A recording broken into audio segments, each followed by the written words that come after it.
Buenos días, profesor. Hola, ¿cómo estás? Buen día. Buenos días, Gustavo. Qué bueno tenerte en clase. Espero que la hayas pasado bonito. Hola, Gustavo, ¿cómo estás? Buen día.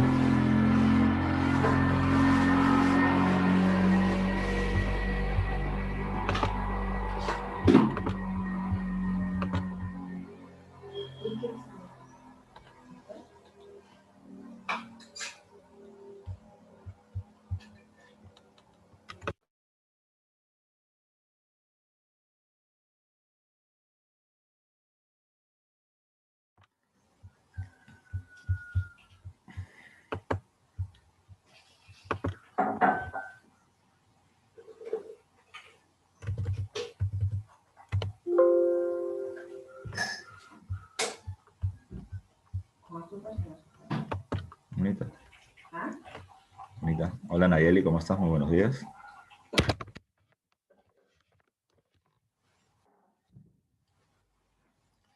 Hola, Marco, buen día, ¿cómo estás?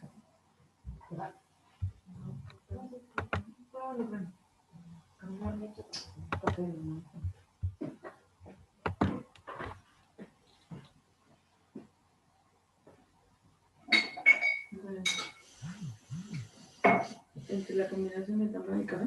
Sería raro. Me comí tornillo de abril.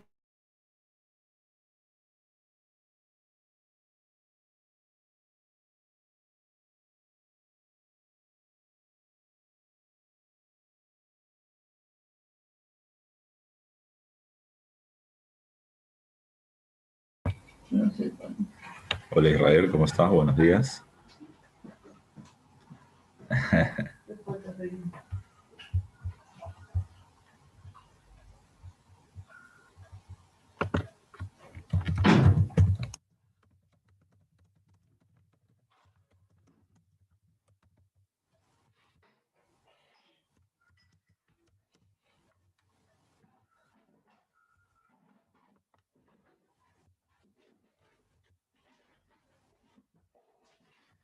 ¿Qué tal mi cumple, Israel? Bien, en la medida de lo poco que se podía hacer, reunidos con la familia, cenando, pero como yo siempre digo, mis cumpleaños son fiestas patronales siempre.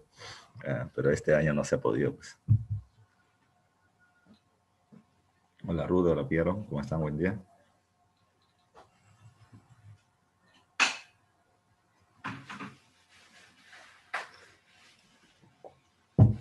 Hoy no le he echado azúcar.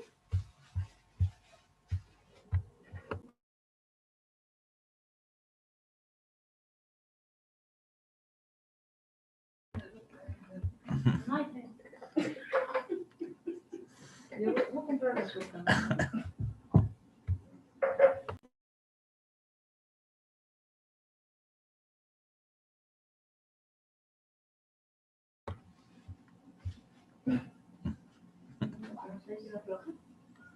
No, ¿cómo crees?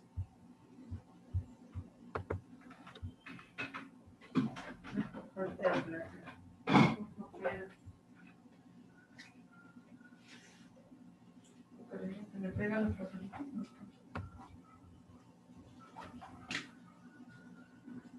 No, sí, chica. ¿Tus mascarillas?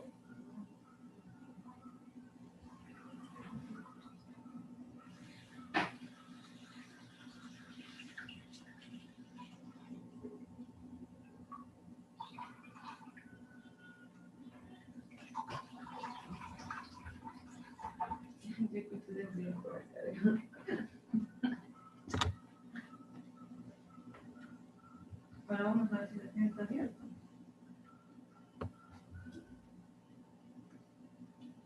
Está cerrado.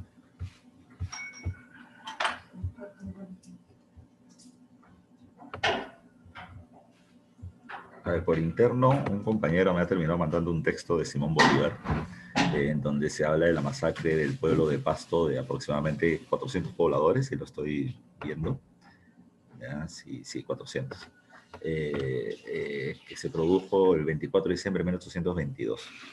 Miren, es real, ya es real. ¿Por qué? Porque recuerda que el proceso de la guerra de independencia no termina siendo un proceso de toda la población americana enfrentándose a los españoles que todos eran malos. No. Dentro del proceso de independencia solamente hay dos bandos, realistas y patriotas. Y los patriotas, para poder asegurar el control de un territorio, que eran importantes para el tema de la posición militar, era necesario que el poblado que esté ahí se someta. Primero intentando negociar con ellos, acordar con ellos. O sea, me refiero a intentando de que se pongan del lado de la parte patriota y rechazan a los realistas. Pero hay muchos pueblos que no, que consideraban que el virreinato era bueno y que debería continuar. Por tanto, van a haber una serie de enfrentamientos y asesinatos de ambos bandos. En las guerras van a haber muchas de estas masacres. No termina siendo una cuestión que Bolívar es el más desgraciado del mundo. Es parte de las situaciones de guerra. Lo que pasa es que en los libros en general, cuando se termina construyendo la figura de un héroe, siempre se va a terminar hablando lo mejor de él y lo peor, digamos, que se va a terminar ocultando. Pero es parte de los conflictos este tipo de asesinatos masivos. Por lo general siempre se termina poniendo eso del bando derrotado. El bando derrotado era malo, sanguinario, agresivo, mientras que los vencedores terminan siendo bondadosos, piadosos y buscan el bienestar general. Así que esas son parte solamente de lo que se llama historia oficial. La historia oficial es lo que escriben los libros de parte de quien ganó. Y siempre se va a hablar bien del que gana y mal del que pierde.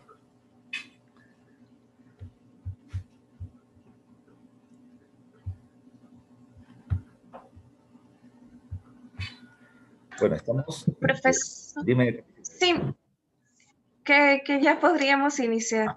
Perfecto. Te voy a preguntar si ya se puede. Ya, bueno, muchachos. Bueno, buenos días. Ya ahora sí vamos a empezar formalmente con la clase. Estamos haciendo un repaso, ya un repaso. Esta clase es un repaso que sintetiza, digamos, es una clase donde se van a terminar haciendo preguntas específicas de los diferentes temas que se han terminado trabajando hasta este momento y terminan sirviendo para poder sintetizar conocimientos. Y además, las preguntas, todas las preguntas que están acá son de tipo DECO. La idea es precisamente que nos vayamos acostumbrando a las preguntas, que sepamos cómo entrar a las preguntas de una manera más, digamos, más concienzuda. Dos cosas que siempre van a terminar requiriendo ustedes para su examen de admisión termina siendo, y yo siempre lo menciono así, velocidad y frialdad. ¿Ya? Velocidad y frialdad. ¿En qué sentido? Ustedes necesitan velocidad para leer, porque las preguntas de ECO terminan siendo largas para cualquier tipo de curso y más para los cursos de letras, pero frialdad ya para poder leer sin trabarse en la cabeza. A lo que me refiero es que a veces por el temor o por el correr del tiempo intentas leer rápido, pero no terminas comprendiendo lo que estás leyendo. Lo mejor que puedes hacer es tener, yo siempre digo, un refrigerador en la cabeza, leer con tranquilidad. Otra de las cosas que van a tener que aprender cuando se termina entrando a las preguntas de tipo DECO es que hay varios tipos de pregunta DECO. ¿Ya? O sea, la pregunta DECO no es una estándar en general. San Marcos tiene diferentes tipos. Uno, terminar haciendo inducción, ¿ya? Inducciones y deducciones. O sea, te van a terminar poniendo un texto, ¿ya? Y del texto tú vas a poder inducir una respuesta, ¿ya? Se te van a terminar soltando datos, ¿ya? Y de esos datos tú construyes una respuesta, ¿ya? Cuando también te pueden terminar, haciendo una pregunta que sea solamente para completar un texto o una frase donde hayan una, dos o tres rayitas para que tú termines diciendo cuáles son las palabras exactas que entran dentro de esa frase. Otra tercera terminan siendo imágenes que estén relacionados, por ejemplo, a elementos culturales o que estén ligados a caricaturas o que estén ligados a cuadros de arte para poder tú llegar a la respuesta de con qué evento está relacionado. Pero hay otra de las preguntas que hay que tomar muy en cuenta, que son las preguntas floro. ¿Ya? Son las preguntas floro.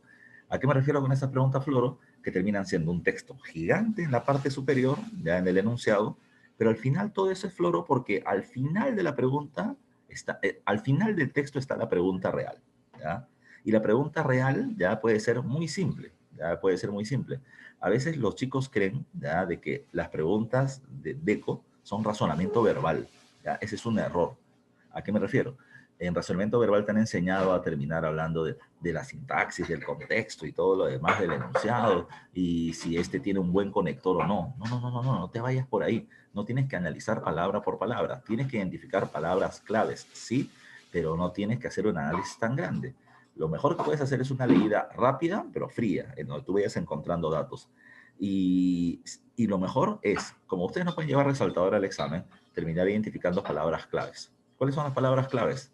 Causa, ¿ya? Pretexto, consecuencia, ¿ya? Ese es un primer juego de palabras claves. El otro juego de palabras claves es político, económico, religioso, ¿ya? Cultural, etc. Siempre te van a terminar hablando de las causas económicas de la Revolución Francesa, ¿ya? O las consecuencias territoriales de la guerra contra Chile, ¿ya? Entonces, ese tipo de elementos, o sea, son dos palabras claves.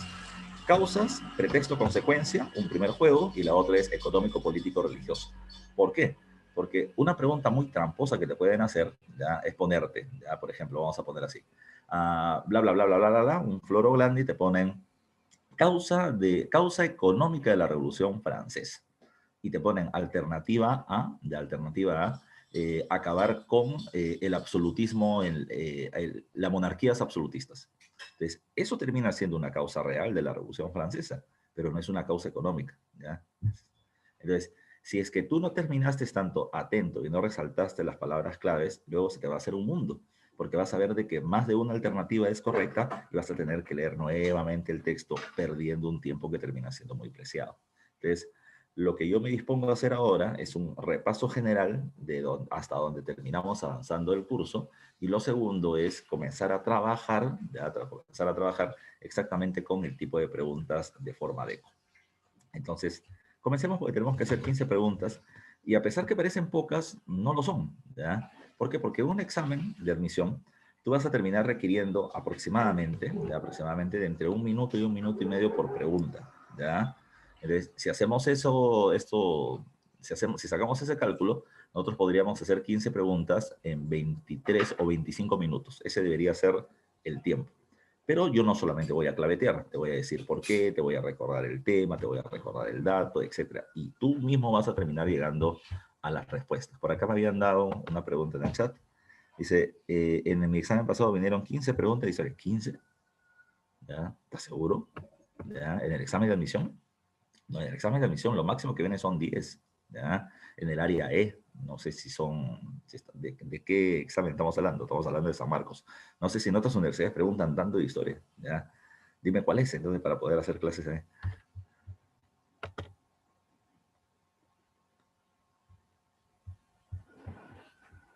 Así que vamos a ver, ¿ya? Comencemos con la primera pregunta, recordando, dice, sobre las teorías actuales, ¿ya? Actuales que explican el poblamiento americano, podemos afirmar que, ¿ya? Profe, ¿han venido preguntas de poblamiento americano en examen de admisión? Varias, ya varias. En los últimos 10 años creo que han venido 2 o 3 preguntas como mucho, ya, como mucho. Y han terminado preguntando, ya, cuestiones generales, ya, cuestiones generales. Entonces, vamos a recordar una cuestión básica. Recuerden que los seres humanos, ya, los seres humanos, que van a terminar llegando al continente americano son Homo sapiens, o sea, evolucionados física y biológicamente ya están cuando llegan a América. ¿Ya? Ese es el primer dato que tomar en cuenta. Segundo dato, pregunta de examen de admisión. ¿En qué periodo y por lo tanto en qué estadio o nivel cultural llegan los pobladores que vienen a América? Y la respuesta es, llegan en el estado cultural del Paleolítico Superior. No hay que olvidar, por tu clase de Historia Universal, Paleolítico Inferior se encuentran el Homo habilis y el Homo erectus, ¿ya? El habilis solo en el África, el erectus va a terminar saliendo del África, llegando también a Asia y Europa. Los neandertales en el Paleolítico Medio son la especie predominante, y en el Paleolítico Superior los sapiens van a terminar poblando el mundo, llegando a Australia, en Oceanía y al continente americano. ¿Qué otra característica importante debemos recordar? Recuerden que cuando llegan, ya ellos, insisto, como viven en la época del Paleolítico, recuerden que en el Paleolítico los grupos humanos están organizados en bandas, ¿ya? Estas bandas no terminaban viviendo en un solo lugar, eran nómadas, se movían de un lugar a otro con el cambio de las estaciones para poder conseguir sus recursos. Eran nómadas estacionales. Y lo tercero es que tenían una economía depredadora. Es decir, no producían alimentos y tomaban los mismos de la naturaleza, ¿ya? Ese es el estadio cultural en el que ellos llegan. Ahora, con respecto al poblamiento americano, hay que tomar en cuenta que hay diferentes teorías, ¿ya? Diferentes teorías. La primera es la llamada teoría asiática. La teoría asiática es planteada inicialmente por Alex Hrdlicka y plantea que los grupos humanos vienen de Asia al continente americano, ¿ya? Para él, solo pudieron haber cruzado por esa ruta, ¿ya? Por eso es que su teoría se le conoce con el nombre de la teoría eh, inmigracionista monorracial, ¿ya? Para él existe una sola ruta, el estrecho de Bering, ¿ya? Una sola raza, los paleomongoles, que son los que llegan de Asia a América para solo poblarlas ellos de norte a sur. Recuerden, ¿cuáles son las pruebas que va a terminar dando para su propuesta? Para él existe la cercanía geográfica entre América y Asia a través del estrecho de Bering. Y segundo, la glaciación de Wisconsin, que según él, había congelado el mar de Bering, el estrecho de Bering, y permitió un puente de hielo, ¿ya? Además, él menciona que el poblamiento de América se hizo aproximadamente hace 13.000 años, cuando el estrecho de Bering se había congelado y pudieron haber pasado por ahí grupos humanos, ¿ya? ¿Qué es lo que conocemos? Y recuerda, la pregunta dice, sobre las teorías actuales, no sobre las teorías de esa época. ¿Qué se puede mencionar? Que esta propuesta de Alex Hrdlicka termina siendo la mejor de las teorías que existe acerca del poblamiento americano. En la actualidad, y hasta demostrado genéticamente está, que los grupos humanos americanos proceden de Asia, ¿ya? Pero lo que dijo Hrdlicka tiene que hacerle una serie de precisiones. Primero, ¿hubo glaciación de Wisconsin? Sí existió, ¿ya? ¿Formó un puente de hielo? No, eso sí no pasó. Lo que terminó pasando es esto, se produce algo llamado eustasia glacial. ¿Qué significó? El nivel del mar en el mundo, del agua líquida del mar, terminó bajando. ¿Por qué? Porque la glaciación de Wisconsin hizo que el agua se congelase, ¿ya? Los polos terminaron llenándose de hielo y el nivel del mar, del agua líquida, terminó reduciéndose entre 100 y 150 metros aproximadamente, dejando un camino de tierra entre Siberia en Asia y Alaska en América. Eso, llamado el Istmo de Beringia, puede haber sido una de las formas de poder cruzar de Asia a América. Esa es una teoría. Entonces, mientras que unos dicen que cruza un puente terrestre llegando a Norteamérica y debe poblarla de norte a sur, otros autores terminan planteando que no, sino que el proceso del poblamiento americano ha sido un proceso de oleadas. Es decir, un grupo pudo haber llegado gracias a este puente terrestre del Istmo de Beringia. Pero luego este puente se llenó de agua. Entonces, ¿cómo pudo haberse cruzado? Con embarcaciones. Se habla de la llamada ruta costera, ya, en la que cruzando por las llamadas islas Aleutianas, que también unen Asia con el norte de América, se pudo haber cruzado por ahí y poco a poco ir avanzando por la costa, poblándola de manera progresiva. Pero de las teorías existentes, es la teoría asiática la que más fuerza tiene. Insisto, genéticamente todos los grupos, los Sioux, los Cherokee, los pies negros de Norteamérica, los Nahual en Centroamérica, los guaraníes en Paraguay, los aymaras, los quechuas, etcétera, tienen la misma raíz genética que los pobladores paleomongoles. El único raro, ya, es el hombre de Petra Forada, de Petra Forada, de Brasil. ¿Ya? Es el único raro, ya negro, ya es el único raro acá, ¿ya? Pero todos los demás terminan siendo de procedencia asiática. Ahora, profe, pero también hay otras teorías, la oceánica, la australiana, claro. Les vamos a regresar. La teoría oceánica de Paul Rivet decía de que los pobladores llegaron a América por Asia, como decía Hrdlicka, sí, sí, pero además también llegaron por otras rutas y en otros momentos. A eso se le llama teoría polirracial. Según él, los hombres de Polinesia y Melanesia utilizaron embarcaciones, cruzaron el Pacífico y llegaron a Centro y Sudamérica, ¿ya? ¿Cuáles eran sus pruebas? El uso común de hamacas, cerbatanas, ¿qué más? Mosquiteros, pachamanca, ¿ya? Él dijo que los oceánicos habían traído esto a América, pero posteriormente la expedición Kon-Tiki de Thor Heyerdahl demostró de que por embarcaciones no se podía llegar a América, ¿ya? Sino que era más probable que si los dos continentes compartían estos elementos, es porque los americanos en épocas tardías, los incas tal vez, habrían llegado al territorio oceánico, ¿ya? La teoría oceánica se descarta. La teoría australiana, que planteaba de que así como se pudo ingresar por el norte y por el mar, también se pudo haber ingresado por el sur. Con embarcaciones los australianos terminan pasando por el polo sur o la Antártida, entran a Sudamérica y también la van poblando de sur a norte. El único problema de su teoría era cómo demostrar que el hombre había pasado por el polo sur, ¿ya? Él decía, bueno, el Optimum Climaticum, ¿ya? Hubo una época del inicio del Holoceno, más calor, el hielo se derritió, por ahí se pudo pasar. Pero tampoco era demostrable por parte de él. Por eso insisto, haciendo un remember ya de todos estos temas, vamos a la pregunta. La pregunta dice sobre las teorías actuales. Explican el Parlamento americano, podemos afirmar que A. La llegada solo se pudo producir en una oleada de procedencia asiática que usaron un puente de hielo natural. No, ya recuerda, el puente de hielo natural, relación de Wisconsin, Alex Herlica, pero está eliminada esa propuesta de un puente de hielo, ya de un puente de hielo. Así que la A no es.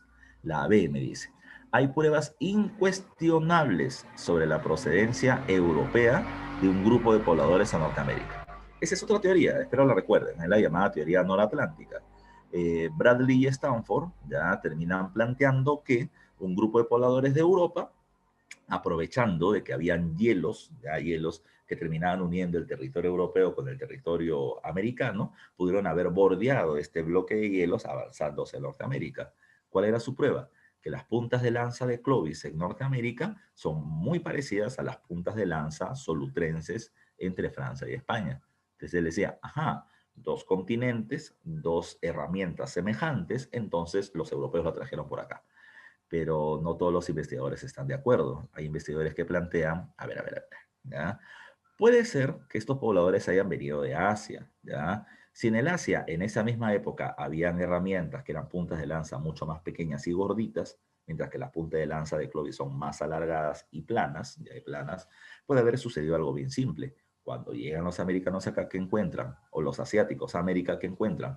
Búfalos, bisontes, mamuts. Entonces necesitan unas puntas de lanza más largas para poder hacerle daño a estos animales. Por eso tuvieron que adaptarlas. No significa que los europeos lo terminaron trayendo, ¿ya? Así que, ¿dónde está el problema de esa alternativa? En una palabrita, ¿ya?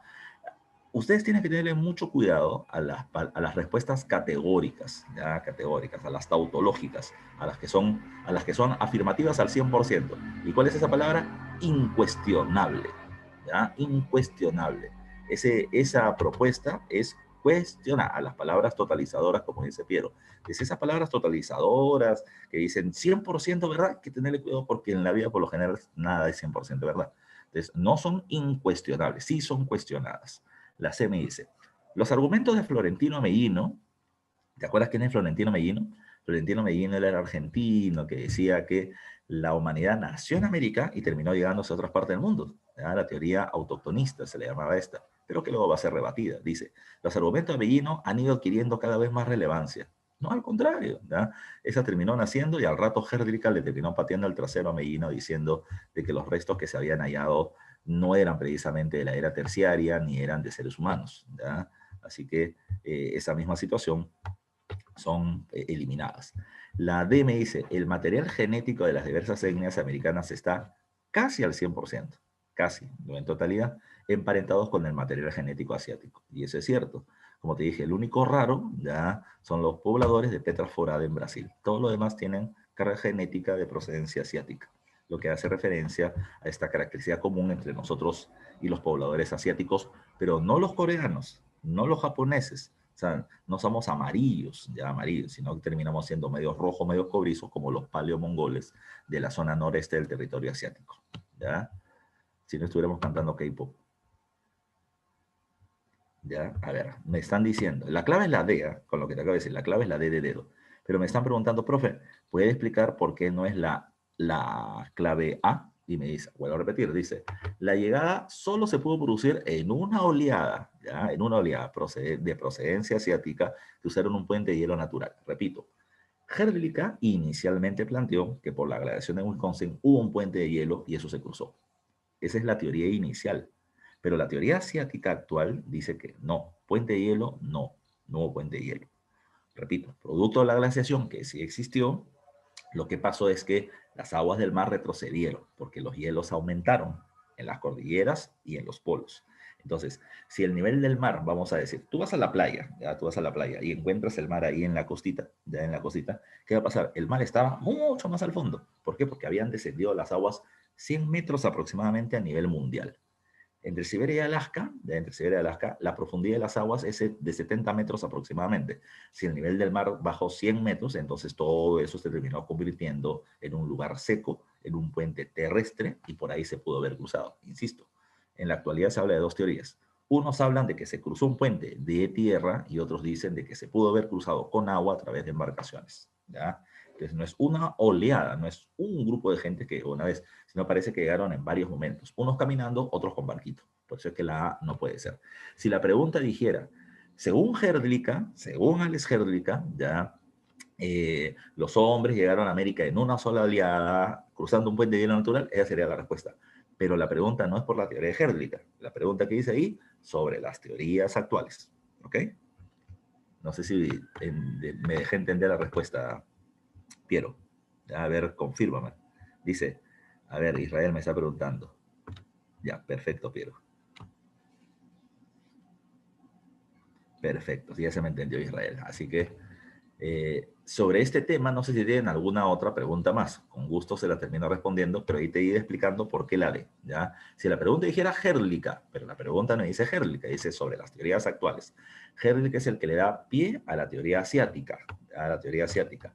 Pero esta teoría en el paso del tiempo ha ido siendo mejorada por diferentes autores, ¿ya? Por diferentes autores.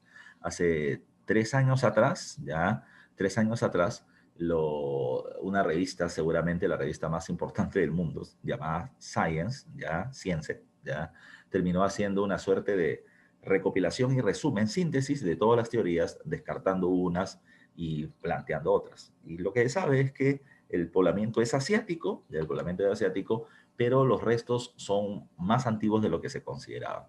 Hasta hace algunos años atrás, los restos más importantes de poblamiento americano, los más antiguos eran las puntas de lanza de Clovis en Norteamérica, o sea, los incuestionables. Pero vos has encontrado restos más antiguos en Chile, que está más al sur, más al sur.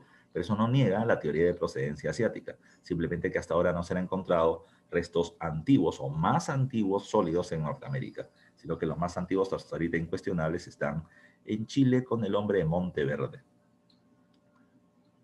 ¿Ya? Los ayahuascas, los arawaks puede ser Israel. Pero los arawaks son parte precisamente de este proceso de poblamiento.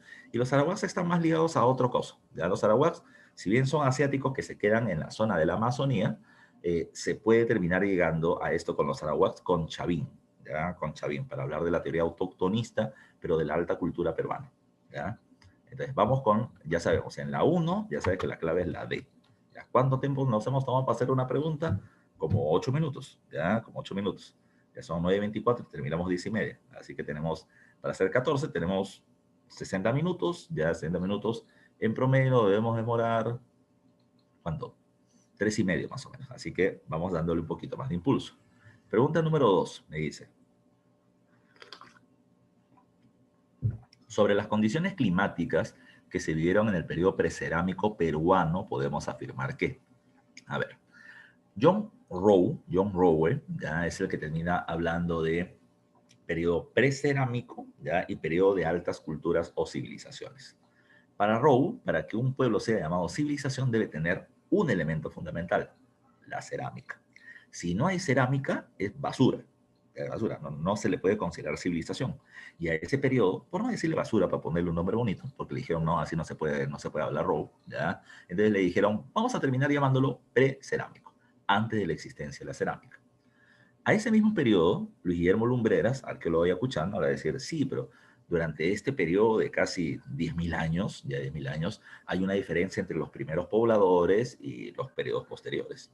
Los primeros pobladores son nómadas, ya están organizados en bandas, pero eso va a ir cambiando con el paso del tiempo. A estos primeros pobladores se los llama como parte del periodo lítico, y a los que se van haciendo sedentarios y van generando sus propios alimentos, los denomina como parte del periodo arcaico.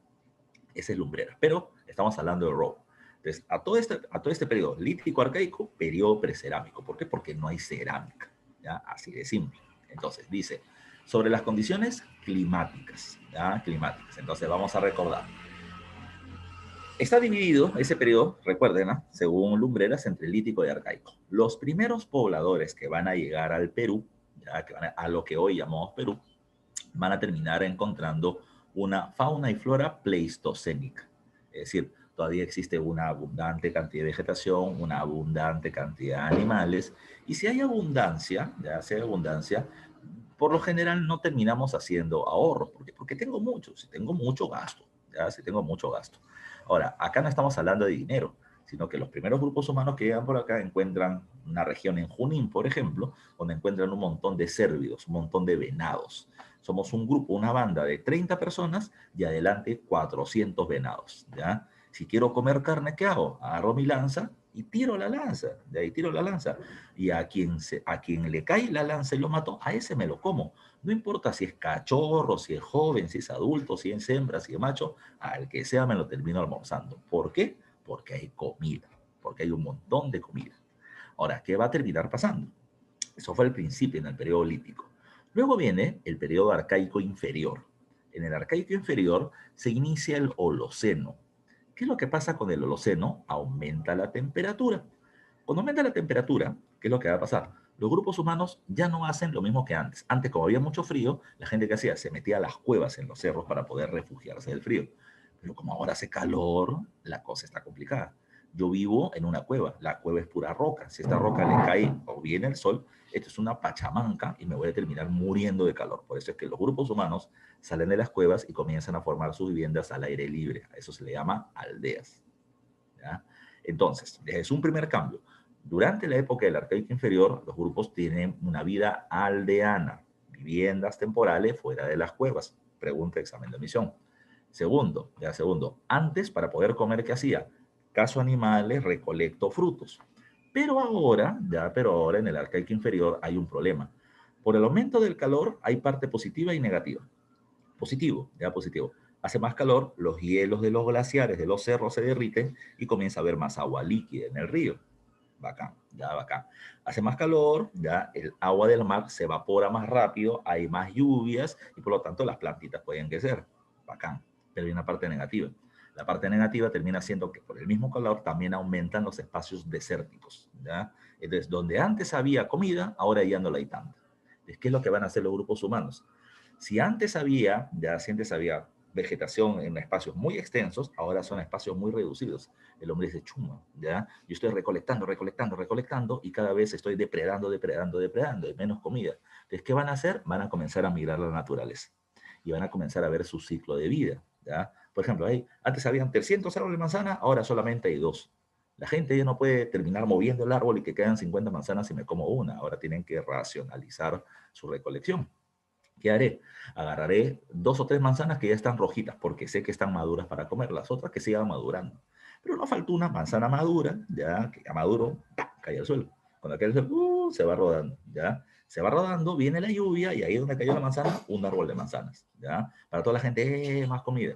Pero no falta por ahí, ya, no falta por ahí alguien que dijo, qué raro, ¿ya? Ahí había una manzana, cayó en la tierra, vino la lluvia, árbol de manzanas. Entonces dirán, qué raro. Seguiré chapando mi manzana. Siguiente vez, la gente sigue recolectando, una manzana madura cae, termina rodando por otro lado, viene la lluvia, árbol de manzanas, ¿ya? Mientras que todo el mundo celebra esto, dicen, ¿ya? 2 veces, ¿ya? Va a haber el mismo ciclo 3 veces y se va a decir, ya, esta es una ecuación cuadrática, manzana más tierra más agua y lluvia igual árbol de manzanas. Y es una ecuación que no termina siendo falsa, pero hay algunos problemas. ¿El qué va a hacer? Para saber si esa ecuación es correcta, vamos a practicar. Chapo un montón de manzanas y las comienzo a poner por varios lugares, ¿ya? En el lugar que está cerca donde están los árboles, crecen los árboles porque es una tierra fértil y los árboles crecerán. Entonces, el resultado de la ecuación es verdadero. Pero si yo pongo esta manzana en el cerro, no, pues no va a crecer. ¿No va a crecer por qué? Porque las raíces no se van a poder clavar en la piedra y por lo tanto ahí no crecerá nada. Si yo pongo esta manzana en la playa, cerca al mar, la salmuera, el agua salada, no va a permitir que crezca la planta. Entonces, esta es una cuestión de ensayo y error, ¿ya? ¿Dónde está el problema de la ecuación, profe? Si siempre la manzana más la tierra más la lluvia hacía árbol de manzana. Es que no es la manzana, es la semilla. Antes la gente agarraba la manzana y la enterraba, pero después se dio cuenta, me puedo comer la manzana y puedo guardar las semillitas nada más. Entonces, eso es un avance. Segundo, se dan cuenta que no es cualquier tipo de tierra, sino que tiene que ser la tierra fértil. Y tercero, la lluvia no viene todo el año. Cuarto, las plantas no van a terminar creciendo en cualquier momento, crecen por temporadas. Y es algo que van a ir aprendiendo y la gente aprende por necesidad. Cuando había un montón de comida, recolecto, pero ahora que está escaseando, entonces sigo recolectando, pero a la vez comienzo a plantar. Eso se llama horticultura. De la misma manera, yo antes cazaba un montón de animales, pero ahora como no hay muchos, entonces mejor los guardo para cuando no haya comida. Pero tú guardas un par de animalitos, hembra y macho, y como están solos, él solo, ella sola, la granja sola, y se reproduce. ¿Ya? Entonces, el hombre se da cuenta de que mejor podemos hacer que los animales se reproduzcan. Si se reproducen, es más comida para mí para el futuro. Así que, por lo tanto, van a comenzar a establecer este proceso de domesticación de animales. Eso es parte, ya esa es parte de lo que pasa en el arcaico inferior. A esa economía del arcaico inferior se le llama economía mixta. ¿Por qué? Porque recolecto y cultivo, ¿ya? Porque cazo y crío, ¿ya? Entonces es parte de ese proceso mixto que se va a hacer, ¿ya? No se olviden ustedes. Profe, los grupos se siguen moviendo de un lugar a otro, ya no tanto. ¿Por qué? Porque antes, no te olvides, hay vegetación por todos lados, clima pleistocénico. Pero ahora yo sé que si yo caminaba hacia el este 5 días, iba a terminar encontrando un lugar con agua, con ríos, con animales. Pero ahora, por el aumento del desierto, yo camino 5 días y ya no está ese laguito. Sigo caminando 2 días más y no hay nada. Entonces los grupos humanos dicen, pucha, si sigo caminando encontraré algo, no encontraré nada. Mejor me quedo donde hay recursos. ¿Cuál es el mejor lugar para vivir? La costa. ¿Ya? La costa. Entre la costa del mar y el agua del río que termina llegando acá, el valle. Este es el mejor lugar para vivir. Y estás en la sierra, un lago. Hay agua todo el año, puedo beber, puedo pescar, crece la vegetación, vienen animales a comer y los cazo. Entonces, estos son los mejores lugares para vivir. El clima cambia, afecta el medio ambiente y los grupos humanos se van a ir adaptando. Ese periodo del arcaico inferior es muy semejante al mesolítico de la historia universal. El mesolítico es un periodo intermedio antes del neolítico, y el neolítico, recuerden que en el Perú se le conoce como el arcaico superior. El Holoceno, el aumento de la temperatura, está creciendo aún más. Pero no solamente eso, los grupos humanos ya fueron experimentando, ya fueron obteniendo conocimientos que ahora se solidifican. Así que los grupos humanos ya no son ni nómadas ni seminómadas, ahora son sedentarios. Se quedan a vivir en su lugar porque ya pueden manejar el medio ambiente. Y segundo, ya no terminan cultivando huertos, pequeños espacios para el cultivo, horticultura, de ahí viene el nombre de huerto, ¿ya? Horti. Sino que ellos van a terminar cultivando grandes espacios. Y estos grandes espacios se les conoce con el nombre de agricultura. Además, ya no crían un grupo de animales, crían un montón, y eso se le llama ganadería. Eso es parte de la llamada revolución neolítica en la historia universal y que acaba de ser parte del arcaico superior. Ya está pasando el café de botella que nos malora la clase. Entonces, vuelvo a repetir. El cambio climático afectará a los grupos humanos ya que están viviendo por acá. A ver, entonces la pregunta dice, sobre las condiciones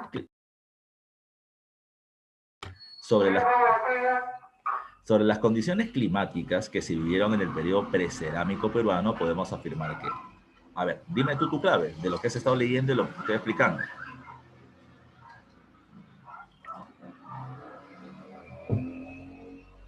A ver, por ahí me están respondiendo. Ya voy a esperar 2 o 3 respuestas más. Ya van 2. 3, muy bien. A ver. Dice, después vamos a comparar tu clave. Dice, la progresiva desertización de la costa generó una irreversible, o sea que ya no se puede retroceder, ya no se puede hacer nada en contra. Generó una irreversible migración hacia la sierra. No, por el contrario, como te está diciendo, arcaico inferior, arcaico superior, como en el mar siempre va a haber agua y se va a poder pescar, y como el río que va formando un valle llega hasta el mar, este es el mejor lugar para vivir. Entonces no es que la costa se termine quedando sin gente, ¿ya? Hay gente que migraba a la sierra, sí, pero hay otro grupo de gente que se ha terminado adaptando a este medio ambiente. Así que no es un proceso de irreversible migración. Dice, B, su variación, o sea, la variación climática, generó progresivamente el sedentarismo y la producción de alimentos. C, las condiciones naturales cambiantes fueron las mismas tanto para la costa como para la sierra. No, para nada, ya para nada. A ver, te explico. En la época del Lítico, en el Lítico tardío, si lo queremos llamar así, se produce algo llamado como la gradación de Wisconsin. Y la gradación de Wisconsin hizo de que el hielo en los glaciares, en las partes altas de las cordilleras, aumente, ya no se derritiera con facilidad. A la sierra llega menos agua, ¿ya? Por lo tanto, hay menos agua, menos vegetación y menos animales. Y los grupos humanos, como el de, por ejemplo, Toquepala y Lauricocha van a tener que hacer una cacería selectiva y colectiva, mientras que el hombre en la costa, como el de Paiján, se va a tener que ahora utilizar sus lanzas para cazar para poder pescar. Entonces, la costa se fue desertizando agresivamente producto de esta glaciación de Lauricocha. Entonces, el cambio era para todos, pero no los afecta a todos por igual. ¿Ya? En la sierra habrá alimentos escasos, pero habrá, y en la costa cada vez menos, producto de una desertización muy agresiva. Entonces, no son los mismos. ¿Ya? Dice, pasamos de etapas cálidas a frías, ¿ya? Que facilitaron el desarrollo del sedentarismo. No, al contrario, pasamos de etapas frías del Pleistoceno del Lítico a periodos cálidos ya del Holoceno del Arcaico. Entonces, la mejor clave termina siendo la B de besito. ¿Ya? A ver, ¿qué has marcado tú? A ver. Giovanna me decía que es la clave B, muy bien, Marco también, ¿ya? Perito se había terminado equivocando, ¿ya? Y, claro, al revés, Pecholo, ¿ya? Al revés. Entonces la clave termina siendo la B de bandera, ¿ya? Así que, ya sabes, nos vamos a la pregunta 3. Pregunta número 3. ¿Ya? Pregunta número 3 me dice, Chavín se convirtió en el estado más complejo del periodo formativo medio y sobre ello podemos afirmar, ¿ya? Profesor, ¿Chavín en qué periodo se encuentra? ¿Ya? ¿Chavín en qué periodo se encuentra? Depende del autor, ¿ya? Para John Rowe, ¿ya? El periodo donde Chavín es la cultura más importante se le llama horizonte temprano. ¿Ya? ¿Qué cosa es un horizonte para él? Horizonte es el periodo donde un pueblo difunde su estilo de cerámica a muchas regiones en la misma época, ¿ya? Y la cultura más importante es el periodo de Chavín. Para Lumbreras, ese periodo es un tema más grande todavía. Está dividido en 3 grandes etapas. Formativo inferior, formativo medio y formativo superior. ¿Por qué? Porque Chavín no aparece de la noche a la mañana. Para Lumbreras, Chavín es una síntesis. Es la mezcla de diferentes elementos culturales de diferentes épocas. Chavín termina tomando los logros y los avances de otros pueblos del formativo inferior. ¿De quiénes? De Cupiznique, de Garagay, del Paraíso, de Huántar y de otros pueblos más. Sintetiza, mezcla los conocimientos y va a terminar haciendo una gran fusión cultural que se le llama como Chavín. En el formativo medio, Chavín es la época o es el pueblo más importante de este periodo. Y luego viene la época del formativo superior, la época de la decadencia Chavín y el nacimiento de una serie de pueblos autónomos. Está, por ejemplo, Pucará en Puno, está, por ejemplo, Vicús en Piura, o están, por ejemplo, no sé, Paracas en Ica, ¿ya? Sobre el formativo medio, que es PSC 03, ¿ya? Está Chavín. A ver, dice Chavín. Su conocimiento del medio ambiente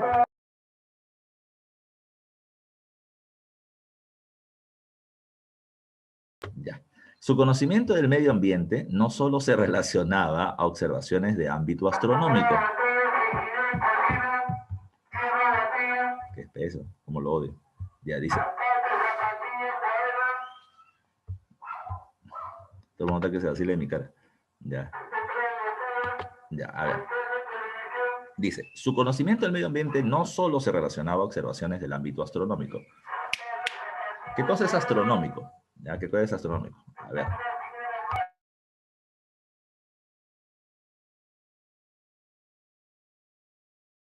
Dice, su conocimiento del medio ambiente no solo se relacionaba a observaciones del ámbito astronómico. Profesor, ¿qué es astronómico? Es terminar mirando al cielo.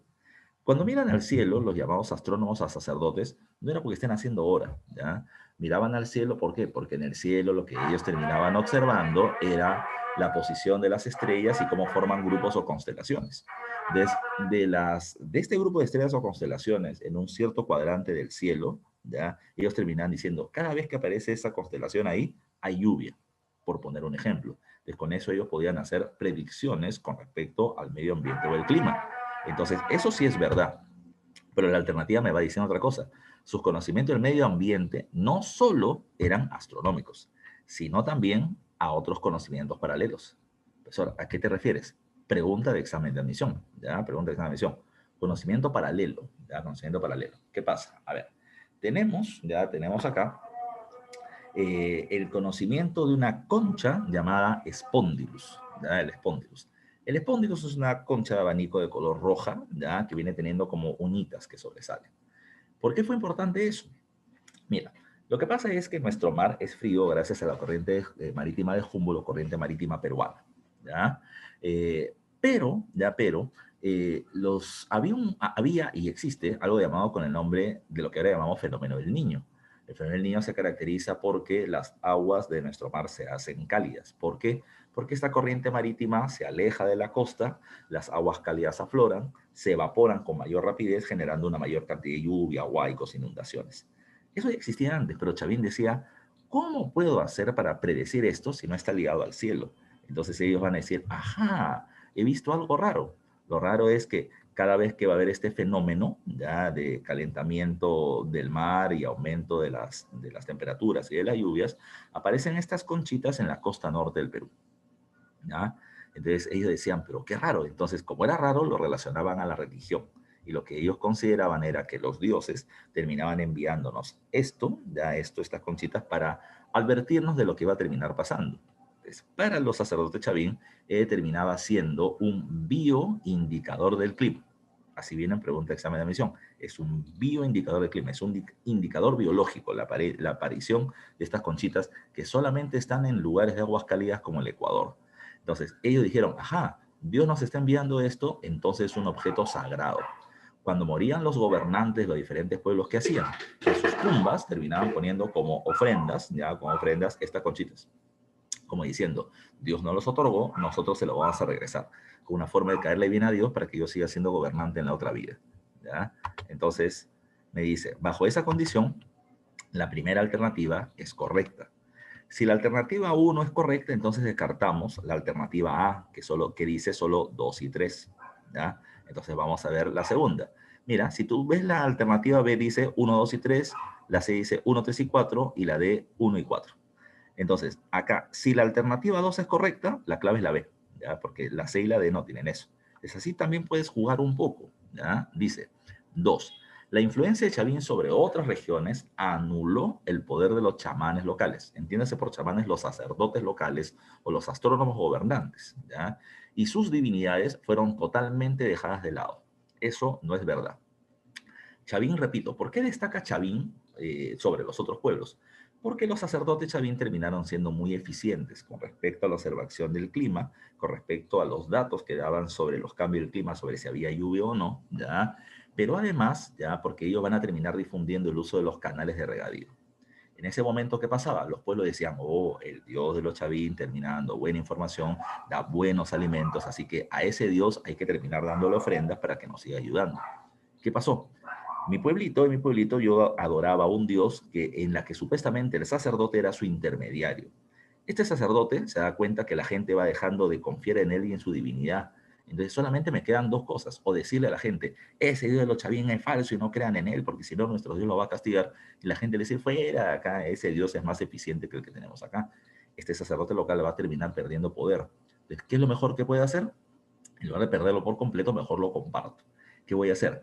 Voy a agarrar a mi Dios, ya, o a la figura de mi Dios que parecía, por ejemplo, un calamar, y le terminaba poniendo ahora una nariz grande y grandes colmillos, como los felinos de la cultura chavín.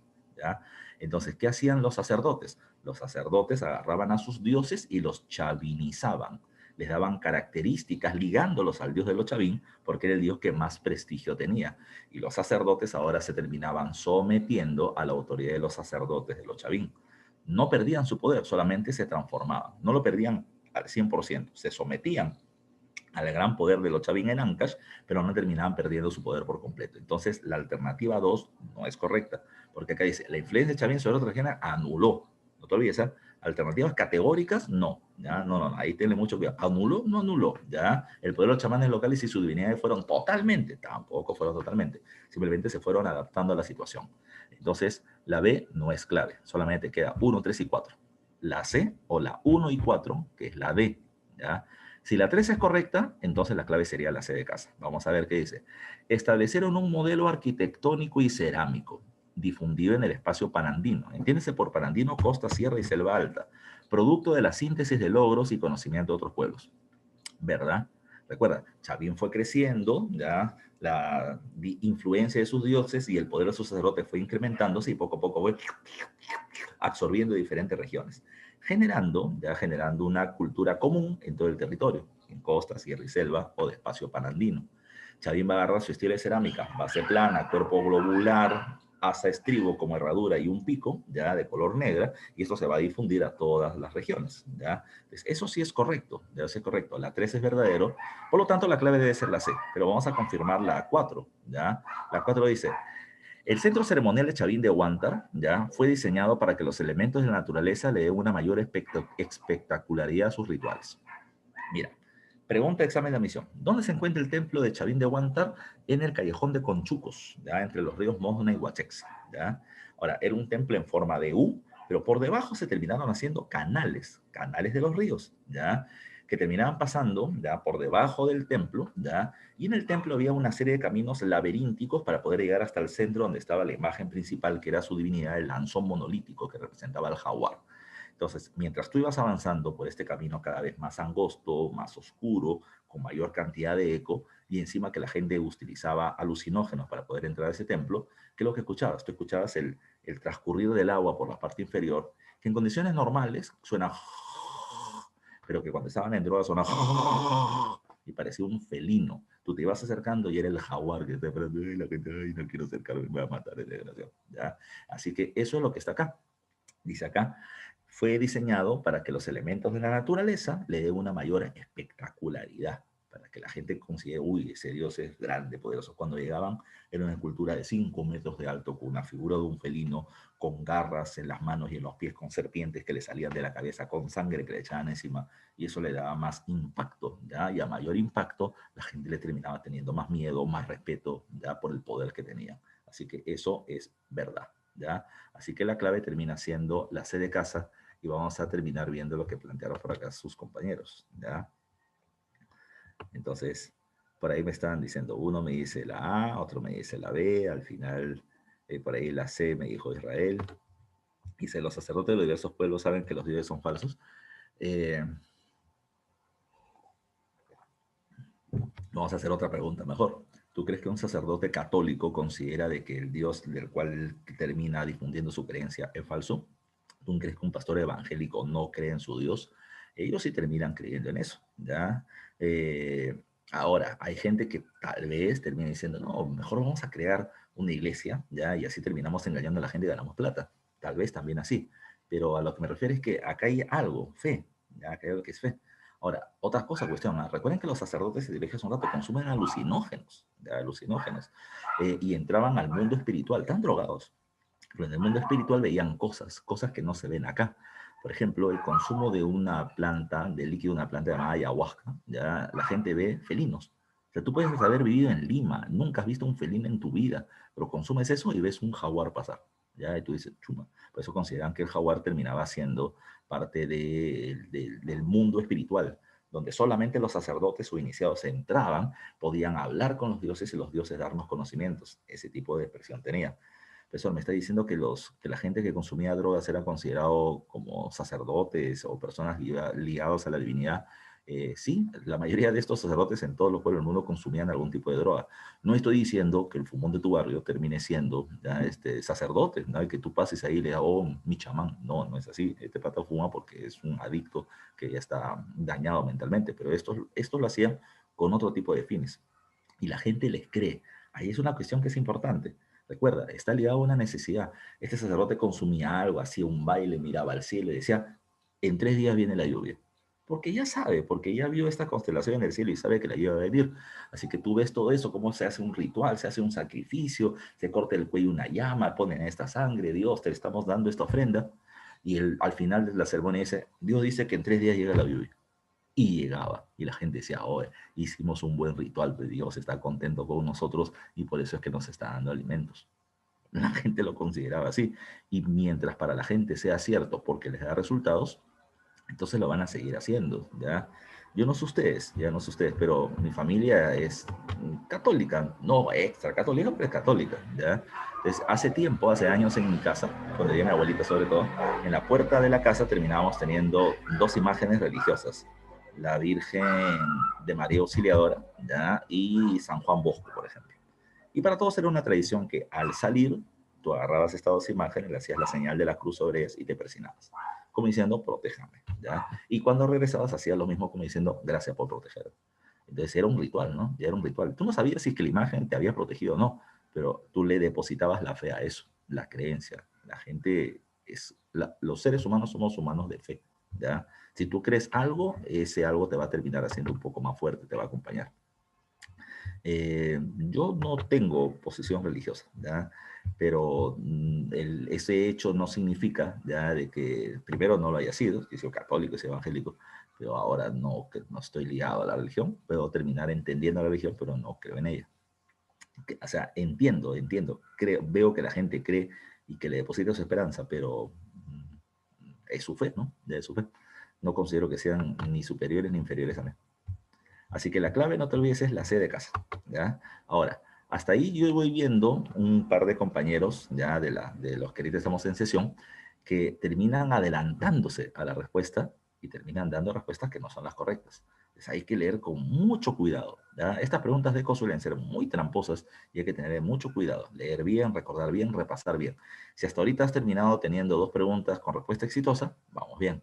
Si es que no, entonces significa que tienes que repasar más y tienes que seguir en la Academia Mega, inscribirte en la Academia Mega para poder reforzar tus conocimientos. ¿Ya? Para eso estamos los profesores, para poder ayudarte.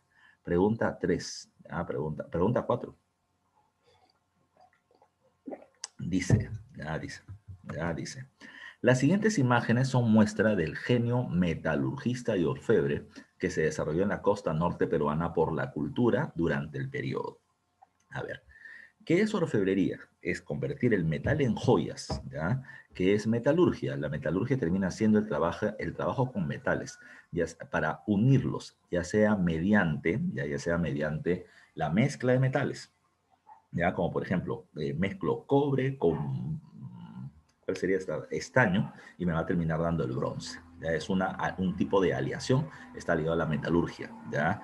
Entonces, o por ejemplo, tenemos el repujado o el dorado. Acá se unía mucho oro con cobre, dándole una característica del metal dorado, que era algo que también se observaba acá. Pero insisto, la pregunta no está preguntando qué cosa es metalurgia, qué cosa es orfebrería, solamente estamos recordando los datos.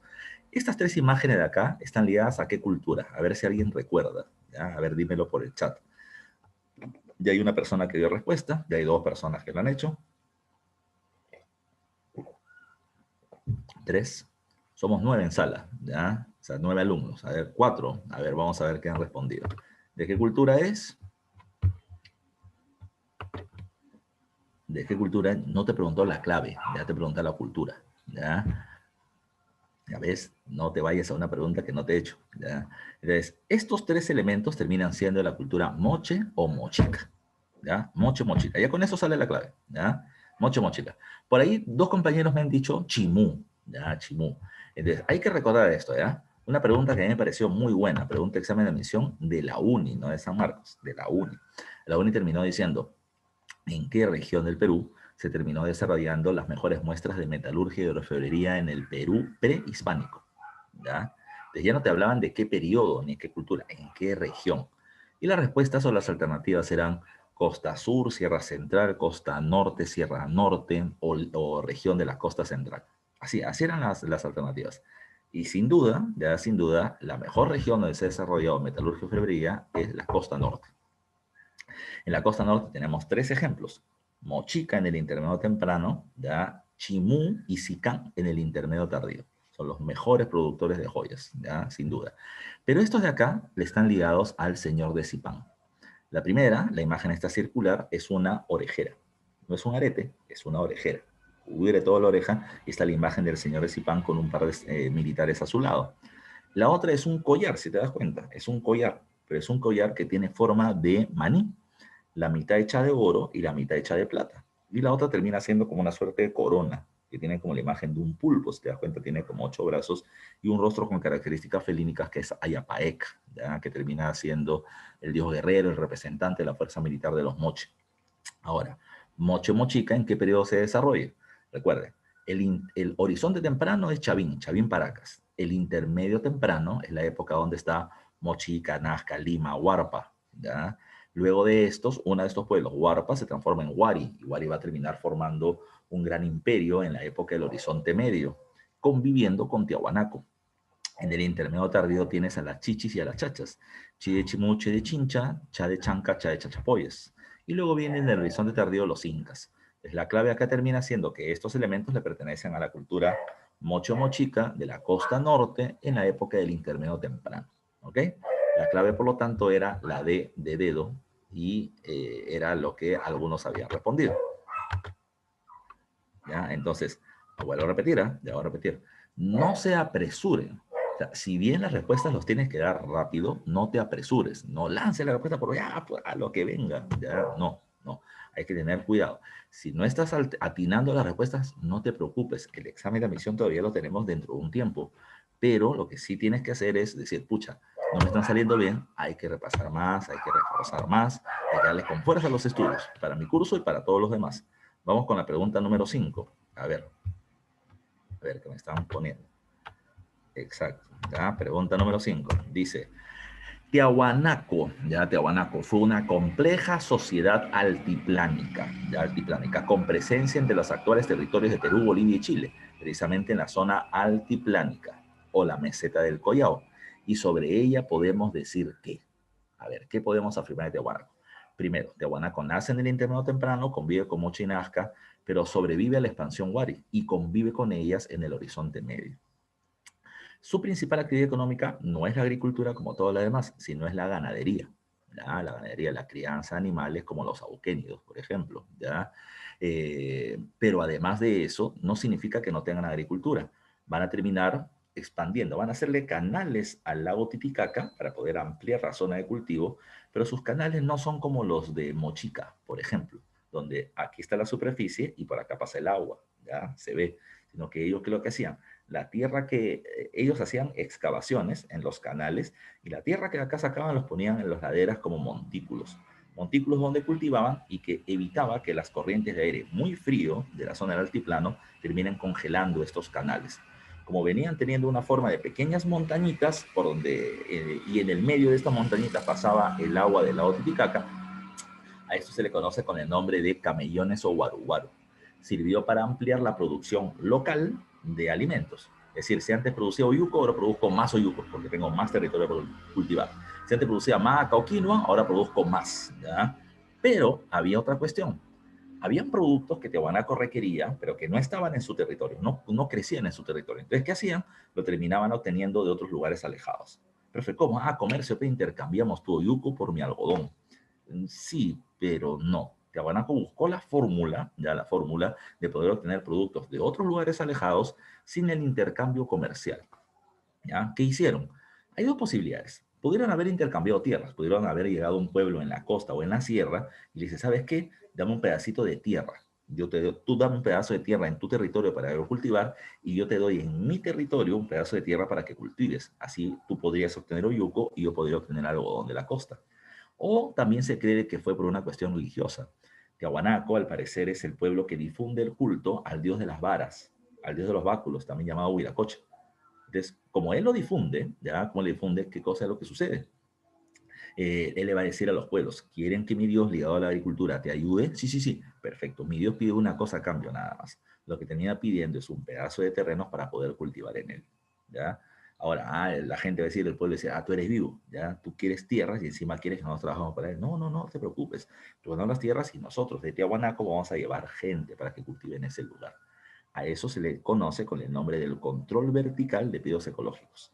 ¿Por qué? Porque los tiahuanacos van a estar arriba y de arriba hacia abajo, de forma vertical, ¿ya? Van a ir obteniendo tierra de cultivo en diferentes territorios.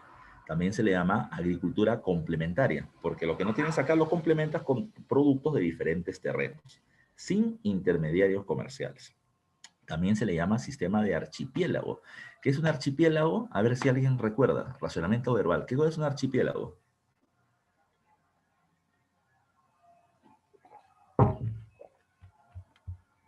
A ver, dos respuestas, un conjunto de islas. Muy bien, ya muy bien Juan, muy bien Gustavo, muy bien Israel, un conjunto de islas.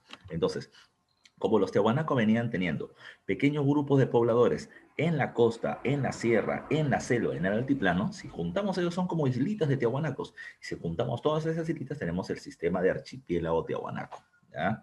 Se nos olviden, ¿no? Son los datos fundamentales. Otra pregunta que dio en el examen de admisión. Tiahuanaco destaca en la escultura sobre piedra, en la escultura lítica. El pueblo que más destaca en la escultura lítica fue Chavín, ¿ya? La estela Raimondi, el lanzo monolítico, las cabezas clavas, la estela Yauya, la puerta de las Falcónidas, etc. ¿Ya? Pero Tiahuanaco también destaca. Y lo que terminaron preguntando en el examen de admisión es, ¿qué cosa se observa ya en las figuras líticas de la cultura Tiahuanaco? Y la respuesta eran seres antropomorfos, es decir, tenían forma humana. El dios de las varas, los monolitos como el monolito de Ponce, de Venete, etc. Por si acaso, ¿ya? Entonces vamos a recordar, dice Tiahuanaco, bla, bla, bla, fue una sociedad compleja y sobre ella podemos decir que, o sea, me está diciendo que de esta zona es verdadera. Desarrollaron una arquitectura megalítica, es decir, utilizando grandes bloques de piedra y principalmente religiosa. Sí, ya, sí, sí, sí. Las construcciones o la arquitectura de Tiahuanaco son, por ejemplo, Calasasaya, el Templete, ¿cuál más está? Pumapunco, está, se me van los nombres, Putuni, ya, Putuni, y otra que no me acuerdo ahorita. De esas 5 grandes construcciones que están en su capital llamada Taipicala, 4 son templos y una solo es una fortaleza militar. Destacan, por lo tanto, la arquitectura religiosa. En el templete semisubterráneo, las rocas son gigantes, y cada una de estas rocas pesa 40 toneladas. ¿Cómo le hicieron? Ya, ¿cómo le hicieron para construirlas y moverlas? Ya, por ahí no va a faltar alguien que diga, profe, los Anunnaki, los extraterrestres, alienígenas, ancestrales. No tiene nada que ver, ya, no tiene nada que ver, pero sí está ligado precisamente a esta construcción megalítica. Dice, la A es correcta, dice, la expansión Wari lo subordinó durante el Horizonte Medio. O sea, lo sometió, lo puso bajo su control. No, Wari y Tiahuanaco convivieron. No hay ninguna muestra de Wari o de enfrentamiento militar entre estos pueblos. Además, conviven en una región que es Moquegua. ¿Ya? C, la agricultura intensiva. Profesor, ¿qué es la agricultura intensiva? Se le llama agricultura intensiva cuando uno termina utilizando tecnologías agrícolas, como los canales, los acueductos, los camellones, los andenes. Pero acá me dice, profe, ¿tienen agricultura intensiva? Claro, con los camellones que solo te dije, pero dice, ¿fue la base económica de este pueblo? No, su principal actividad económica es la ganadería. Ya, no es así. Entonces, dice, en sus esculturas destacan seres zoomorfos a quienes adoraban. Zoomorfo significa forma de animales, y no es así. Acá son antropomorfos. Así que la mejor clave es la A de avión. No te olvides tú. Vamos entonces con la pregunta número 6. Como dice Gustavo Quericala, Quericala es otro de los templos de Tiahuanaco. Pregunta 6. Dice, Wari fue un imperio de vastas dimensiones, muy grande, ¿no? Va en la costa, en el norte, va por Lambayeque en la costa, Cajamarca en la sierra, y por el sur va a terminar pasando por Arequipa, Moquegua y Cusco en la zona de la selva, ¿ya? Ese gigante, desde Lambayeque hasta Arequipa, ¿ya? Dice, y ello generó la necesidad de un estado altamente complejo. ¿Qué pasa?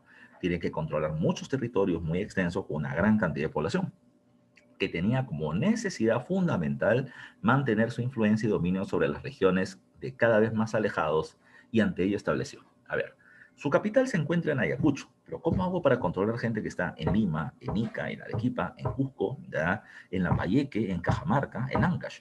Entonces, lo que va a terminar haciendo Wari es tener un montón de pequeños centros de gobierno en cada uno de esos territorios. Tiene una capital, Viñaque o Wari, y tiene un montón de ciudades administrativas llamadas cabeceras de región, con el cual se mantiene el control de esos pueblos. ¿Cómo? Cobrándoles tributos, teniendo militares que puedan aplacar rebeliones, teniendo centros de gobierno que administren los tributos y la producción, para poder controlar precisamente tremendo territorio. Entonces, por ahí ya me dieron 2 respuestas. A ver qué cosa. Dice acá, profe, la lea. A ver, dice, estoy salteando, dice, un culto monoteísta. No, no hay ningún culto monoteísta en el mundo andino, ni los incas. Ya, ni los incas. Hay un dios principal que es el dios de las varas, o Huiracocha, si lo quieres llamar así, o dios de los báculos, pero no es un solo dios. ¿Ya? Dice, B, un poderoso y violento ejército para mantener sometidos a los pueblos. Mira, el ejército se usa al principio, cuando Wari comienza a expandirse, para pegarle a los pueblos sometidos, para someterlos. Pero luego de eso ya no es necesario, ya no es necesario. Siempre la fuerza es el último elemento que se usa.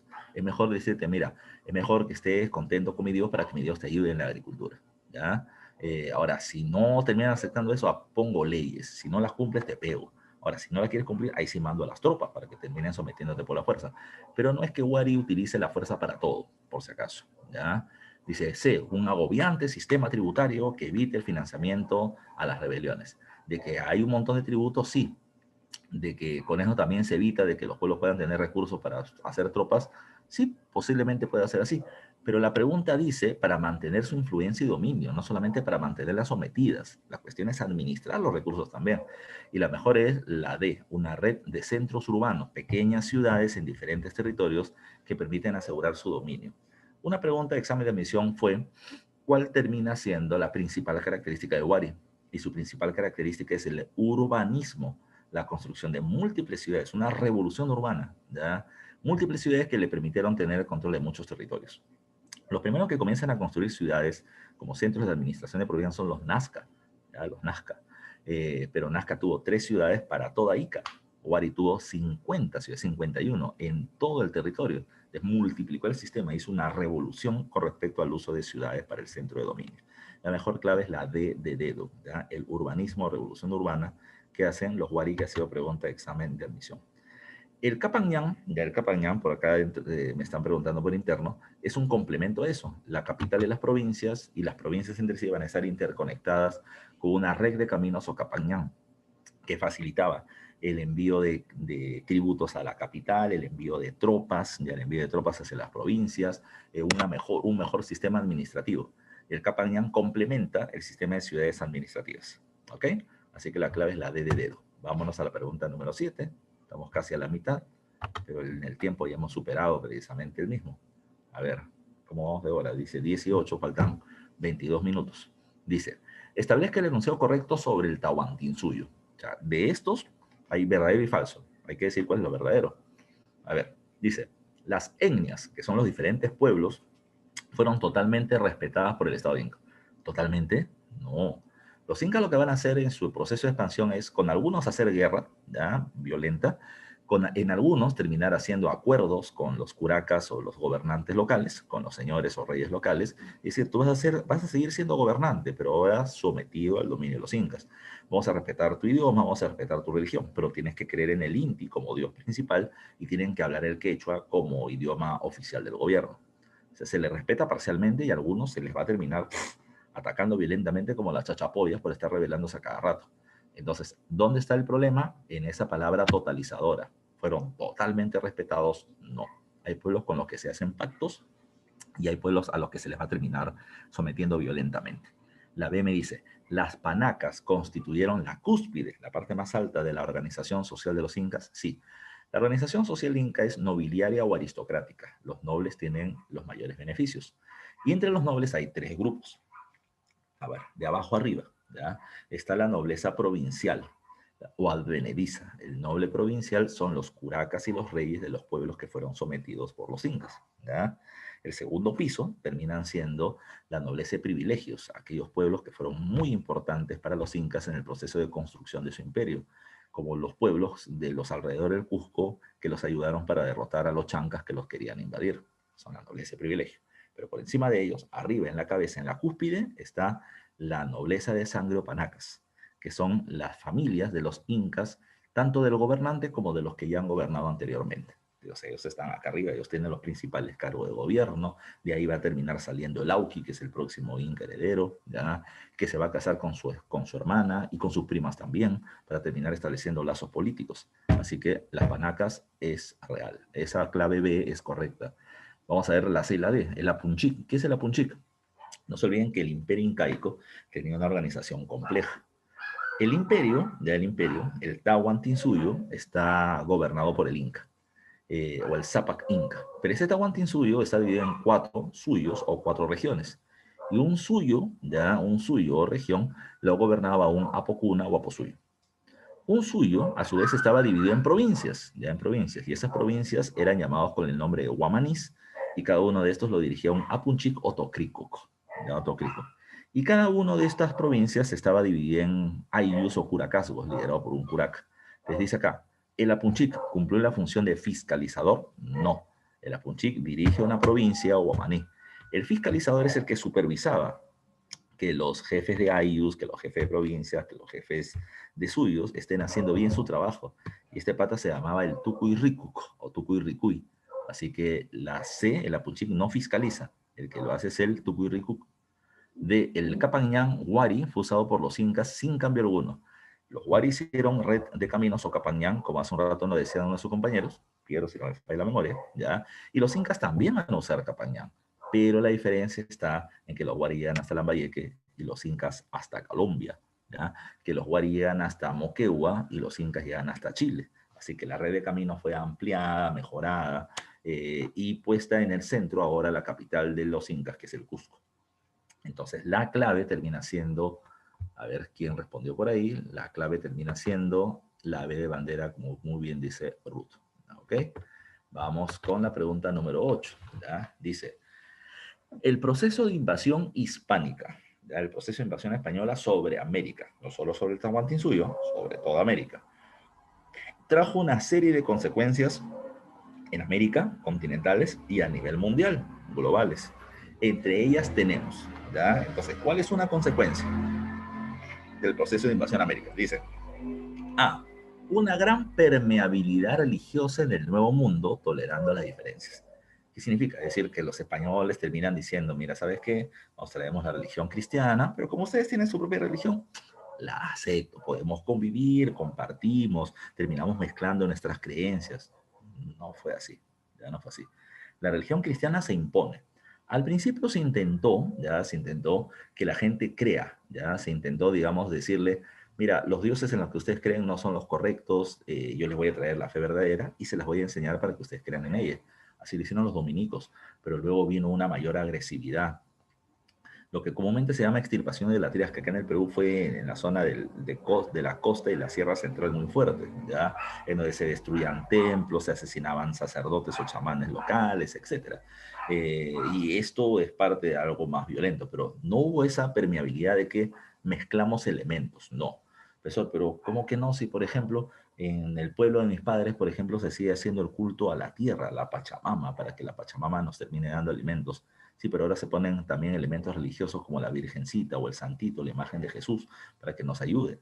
Entonces, hay una mezcla. El pueblo derrotado, el pueblo vencido, lo que va a hacer es, bueno, voy a intentar seguir con mis tradiciones para que la tierra no se ponga contra mí, pero también me parece que esta religión tiene algo importante o me la están imponiendo. Se van a ir mezclando, pero no es que se venga con el afán de, ajá, todos somos iguales, yo tomo de ti, tú tomas de mí. No, no, no, por lo general era imposición, ¿ya?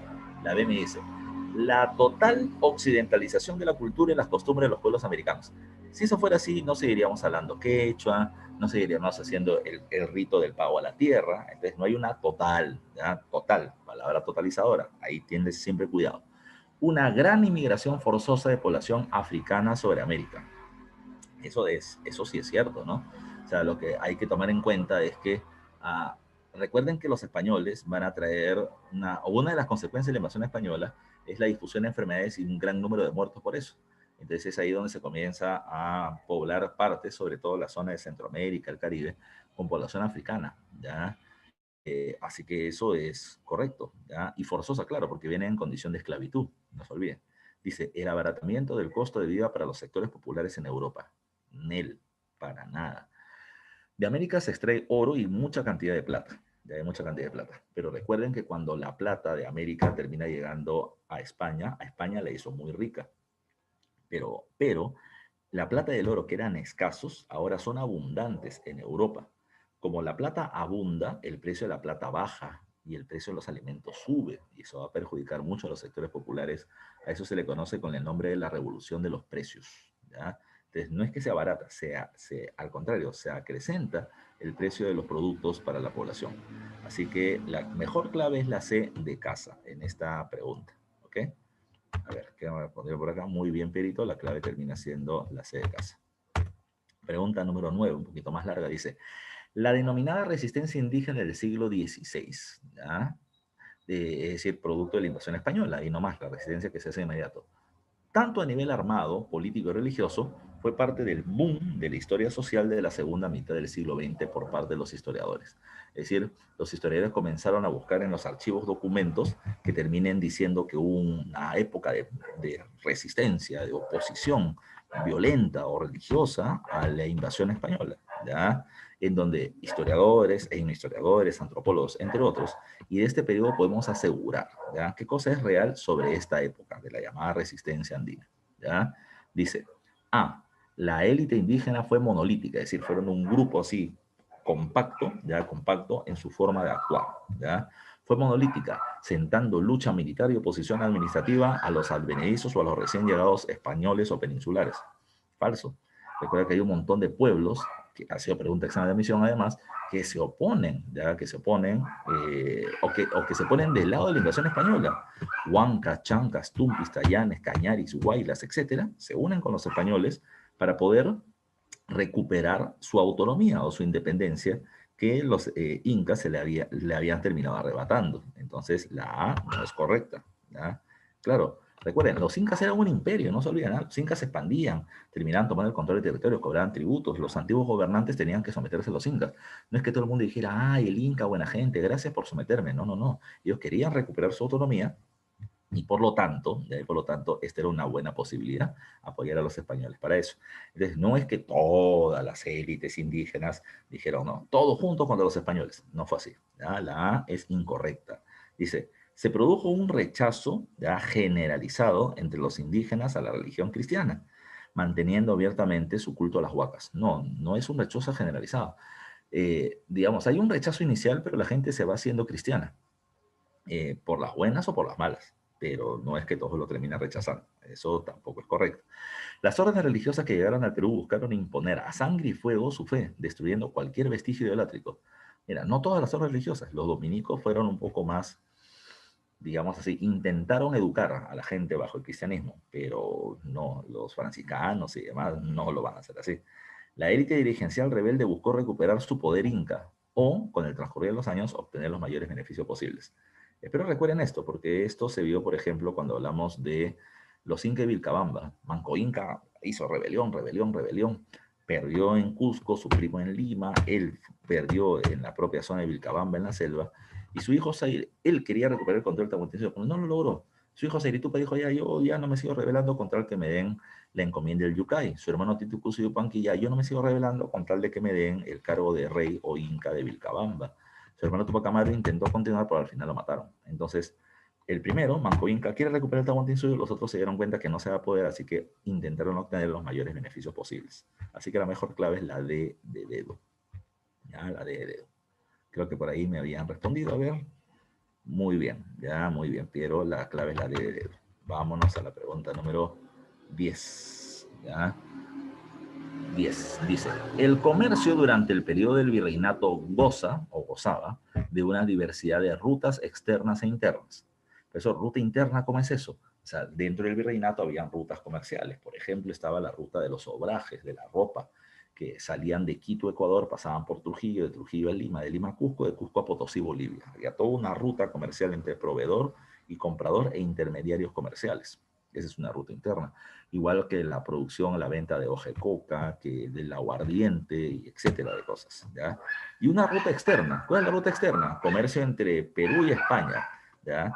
Recuerden, los productos venían de España, cruzaban por el Atlántico. Del Atlántico cruzaban por Panamá hacia el Pacífico, y del Pacífico llegaban al Callao, ¿ya? Y recuerden que como habían ladrones en el camino, que eran los piratas o los corsarios, ya se tenía que hacer zonas de protección también, ¿ya? Por eso había la navegación en conserva, o flotas y galeones, embarcaciones comerciales protegidas por barcos militares. Era parte de todo este sistema comercial extenso que se venía teniendo. Dice, existía además un tráfico de mercancías. El tráfico de mercancías no es narcotráfico ni contrabando. El tráfico era normal, era legal, pero también había contrabando, ya una serie de productos que terminaban no pagando impuestos y terminaban llegando hacia esos territorios. Habían impuestos, habían leyes y demás que hacen complejo y variado su estudio. O sea, el sistema comercial es muy grande, no es solamente comprar y vender cosas, ¿ya? Dice, pero sobre todo esto podemos aseverar, podemos asegurar que, dice, el sistema tributario era homogéneo para todos los pobladores del virreinato. Eso no es cierto. El indio, el indígena, pagaba tributo indígena. Por ser indígena pagaba un impuesto.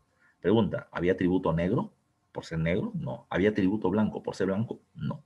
¿Ya? Entonces ellos tenían una forma de tributación especial. La corona también decía, bueno, te va a compensar. Tú pagas tributo indígena, pero no vas a pagar alcabala, que es el impuesto al comercio. Eso lo pagaban los demás grupos raciales. Entonces, no era homogéneo porque para todos no era igual. ¿Ya? Para todos no era igual. A ver.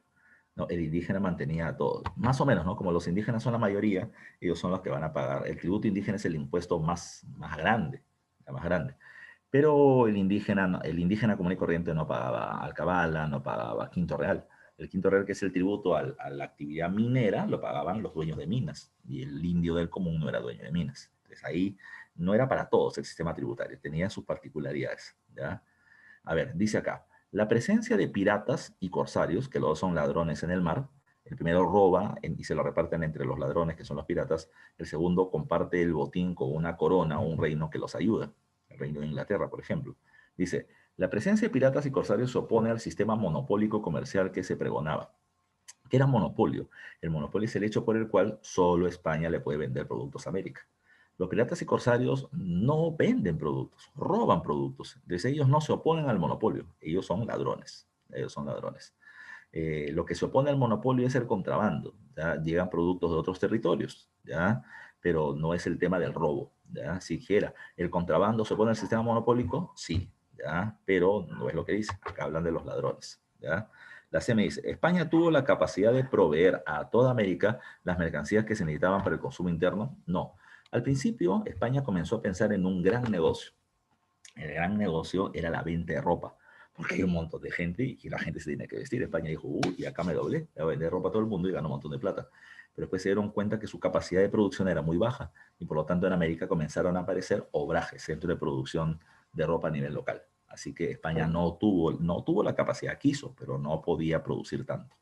El exclusivismo portuario comercial fue un elemento que facilitó el desarrollo del contrabando. Claro, habían solo 3 puertos para el comercio exclusivo entre España y América, los puertos mayores.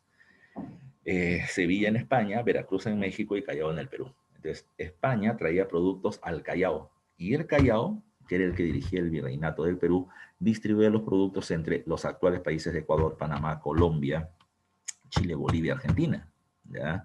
Entonces hay que tomar en cuenta, de que un producto que tenía que llegar a Argentina, en lugar de pasar de España a Argentina, ¿ya? De España a Argentina, tenía que pasar de España, cruzando el Atlántico, pasar Panamá, llegar al Callao y darse toda la vuelta para poder llegar hasta Argentina. Los productos llegaban tarde, los productos llegaban lentos y por lo tanto muy costosos, así que los argentinos preferían comprar productos que no paguen impuestos y que vengan de otro lugar, productos de los mismos españoles o productos portugueses, ingleses, que no pagaban impuestos y que eran mucho más baratos. Así que el sistema comercial, que era lento, facilitaba el tema del contrabando. Así que la mejor clave es la de dedito. A ver, ¿qué estaban planteando por acá? Vi que alguien había puesto la respuesta correcta. Ya, la 10, claro, con los obrajes, con los... no, pero eso no es exactamente. Lo que dije hace un rato es el tema de los obrajes en la C, pero en la D recuerda que es la clave que te habías dicho, Piero, y que también le está planteando Marco, que era el tema del exclusivismo. Como hacía un comercio muy lento, facilitaba el tema contrabandístico. Pregunta número 11, ¿ya? Muy bien, sí, Piero, ya te entendí cuando lo estaba leyendo. A ver, pregunta 11, texto, dice, las reformas borbónicas implicaron la recuperación del poder español sobre sus colonias americanas y para ello debieron desplazar a los criollos, principalmente peruanos y especialmente limeños, de cargos importantes desde donde, dentro o fuera de los márgenes de la legalidad, ejercían realmente el poder. A ver, recuerden que las reformas borbónicas se hacen en el siglo XVIII, ¿ya? Y en este periodo la corona española, dirigida por los Borbón de procedencia francesa, decidieron, ¿cuál es la palabra? Modernizar el sistema de gobierno para hacerlo más eficiente, para tener un mejor control de tributos. Y lo primero que hicieron fue sacar a quienes tenían el poder y darle el poder a los españoles. De esa manera tuvieron que sacar a los criollos y poner a los españoles en diferentes cargos de gobierno. Dice, entre las medidas para cumplir ese objetivo de que España recupere el poder, ¿qué se hizo? Dice, 1. La eliminación mediante real cédula, que son las leyes del rey, la eliminación mediante real cédula del ascenso de los criollos al cargo de virrey, ahora exclusivo para los ibéricos. Ese es falso.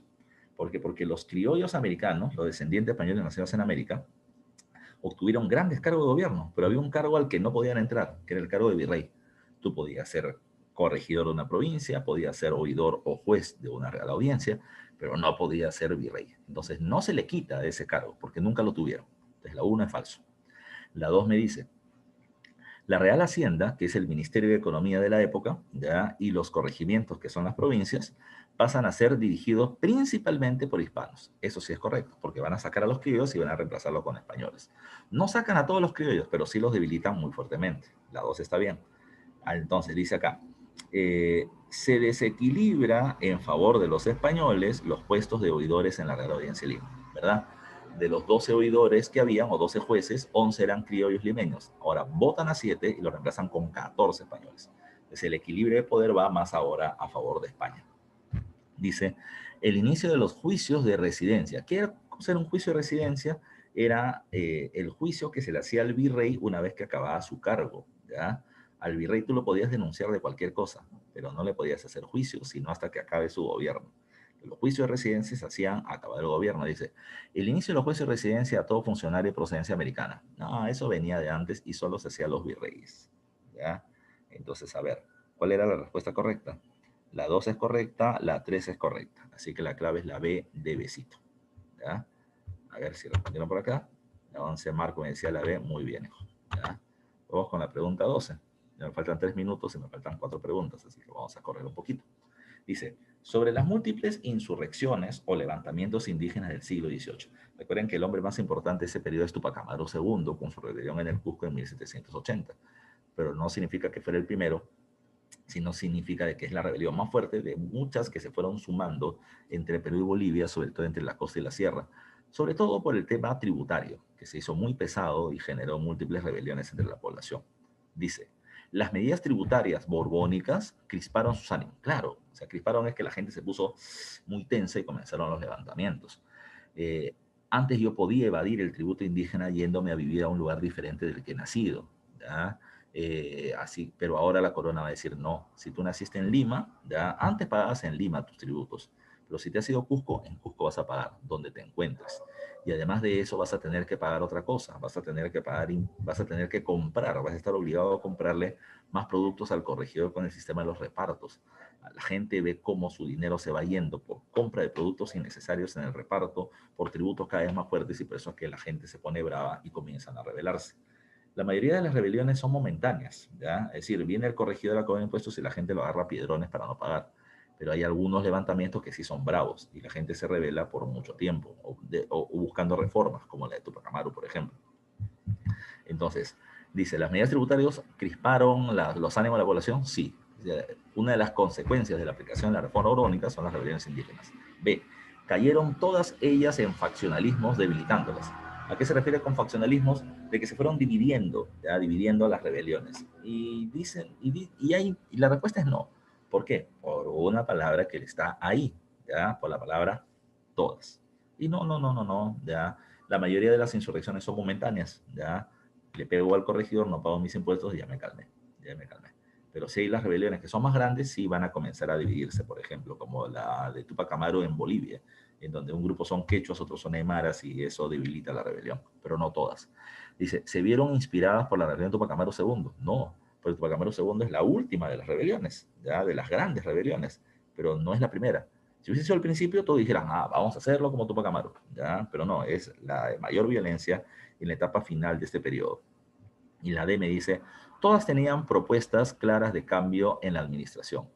Bueno, no todas, ya no todas, porque las rebeliones como el de Tupac Amaru van a decir, viva el rey y muera el mal gobierno, que me saquen al corregidor desgraciado, abusivo, por los impuestos, pero no todos terminaban planteando eso. Entonces, profe, ¿cuál es la mejor de las claves? Mira, entre las que están acá, sin duda, la mejor de las claves es la A. Las reformas borbónicas son las que van a terminar generando los levantamientos de la época, ¿ya? Así es.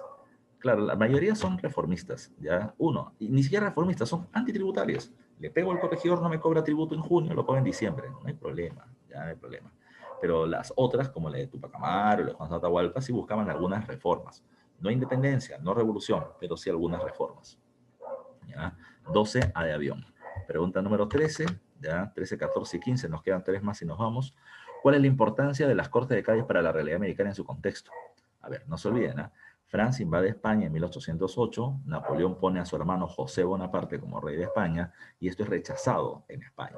En España hay una guerra contra los franceses, la guerra de independencia, pero además de eso vienes teniendo la formación de un congreso que decía, como yo no acepto a José como rey, ya José como rey, y mi rey solamente es el rey Fernando VII, que es prisionero, entonces, ya entonces, nosotros, el pueblo de España, del reino de España, vamos a organizar nuestro propio gobierno, ¿ya? Bajo esa lógica nacieron las Cortes de Cádiz, donde no solamente habrán españoles, sino que también habrán filipinos y americanos, ¿ya? Americanos. Ahora, ¿cómo es que estas Cortes de Cádiz van a terminar siendo importantes para la realidad americana en ese momento? Entonces, dice acá, por tener representantes en las Cortes que luchen por nuestra independencia. No, los que fueron allá a las Cortes, los peruanos que fueron allá a las Cortes, no terminaron planteando, hay que separarnos de España, por el contrario, terminaron peleando porque en España hagan leyes que terminen dando más libertades, pero no independencia. B, el establecimiento del derecho universal al voto irrestricto. No, no se terminó planteando ello. ¿Ya? No es que todo el pueblo pueda terminar votando para todas las decisiones. No, no, no va a ser así. ¿Ya? Aparte dice, el derecho universal, hombres y mujeres, no, no, no, esa situación no estaba. Dice, se generaron espacios públicos para el debate político de la realidad americana. Pues más o menos, ya, pues más o menos. ¿Por qué? Porque cuando España dijo se forman las cortes, se dijo, bueno, y los representantes del Perú van a tener que ser elegidos por los peruanos. ¿Y cómo los peruanos van a terminar eligiendo a sus representantes, profe? Bueno, para eso lo que vamos a terminar teniendo es a lo siguiente. Los pobladores americanos, ya los pobladores americanos, allá, los pobladores americanos, ¿qué es lo que van a hacer? Los pobladores americanos tenían que escoger a sus congresistas, por así decirlo. En el Perú, ¿qué generó? De que los candidatos comiencen a ir a los espacios públicos, a las plazas, por ejemplo, a decirle a la gente, voten por mí porque yo voy a terminar proponiendo esto en las Cortes. La gente iba escuchando las propuestas y se iba formando una opinión, una idea de qué cosa es la política. Pero la gente no solamente escuchaba, sino que la gente también planteaba, proponía, haciéndose un debate público, un debate político. La gente ya comenzaba a pensar en el gobierno. Antes el gobierno era cosa de los funcionarios. Ahora el pueblo comienza a pensar en esto y esto genera la idea de la opinión pública, el debate público, el espacio público para el debate pensante en política, criticando al gobierno, cosa que antes no se hacía. ¿Ya? Entonces, se generan espacios públicos para el debate político, eso es verdad. La D me dice, la lucha de muchos representantes indígenas para la igualdad ante los españoles. No, no hay muchos representantes, hay uno solo, llamado Dionisio Incayupanqui, ya que es representante peruano de las Cortes de Cádiz, pero ese Dionisio Incayupanqui venía de la Panaca, era de las familias cusqueñas de élite y era oficial del ejército realista en España. Pero no es que un montón de líderes indígenas habían para ese momento, por si acaso. Así que la mejor clave termina siendo la C de casita. Vamos, dos más y nos vamos. Dice, a ver, ¿qué me habían respondido sus compañeros? 13C. Claro, muy bien, muchachos. A ver, dice 14. A pesar de que los criollos peruanos ya se irritaban con los esfuerzos por excluirlos de los cargos y con la existencia de otras reformas diseñadas para extraer mayores rentas con impuestos más elevados, muchos de ellos estaban bien integrados a la economía mercantilista colonial. Acá te está diciendo, ¿no? Las reformas borbónicas terminaron afectando a la población americana, a los criollos, porque le están cobrando muchos impuestos, porque les están quitando cargos de gobierno. Pero dice acá, ya, pero dice acá, pero muchos de ellos tenían lazos muy fuertes con el gobierno virreinal. Dice además, formaban parte de una élite, ya, que comprendía a los hacendados, es decir, dueños de tierras en la costa norte, los comerciantes y navieros de Lima, los mineros de plata de Cerro de Pasco y Potosí. Entonces, había un grupo de americanos que venían teniendo puestos, ¿qué pasa esta web? Que venían teniendo negocios y puestos claves importantes dentro del gobierno virreinal, a pesar de que están golpeados por las reformas borbónicas. Dice, en el centro de esta élite, o sea, el liderazgo, se hallaban los comerciantes de Lima, que ocupaban una posición de mando en la economía virreinal en virtud de su ubicación crucial en la encrucijada del poder comercial, financiero y político. Estaban en Lima, aquí es donde está el virrey, aquí estaban las principales instituciones, aquí está el puerto del Callao, eso que su posición geográfica y política era importante. A su vez manejaban el Tribunal Consulado para el Comercio, una poderosa corporación mercantil que mantenía estrechas conexiones con el sistema de gobierno y las instituciones del poder también. ¿Ya? Dice, de acuerdo a lo anteriormente citado, establezca el enunciado correcto. O sea, ¿de qué te está hablando el texto? Te está hablando de el poder de los criollos en el poder en el gobierno de América y en especial el poder de los criollos de Lima. como el gran centro de poder durante la época virreinal, que se vio golpeado con la reforma borbónica, sí, pero que ellos eran parte importante del gobierno todavía. Dice, la élite criolla peruana, a pesar de ciertas posturas contrarias, no le convenía el separatismo independentista. Claro, porque como hablaba de las reformas o de hablar de las medidas que han generado afecciones para ellos, recuerda, se pueden haber visto golpeados, pero ellos seguían teniendo el poder. ¿Ya? Separarse de España, ya separarse de España implicaría que el poder que tienen ya se puede perder, ya se puede perder.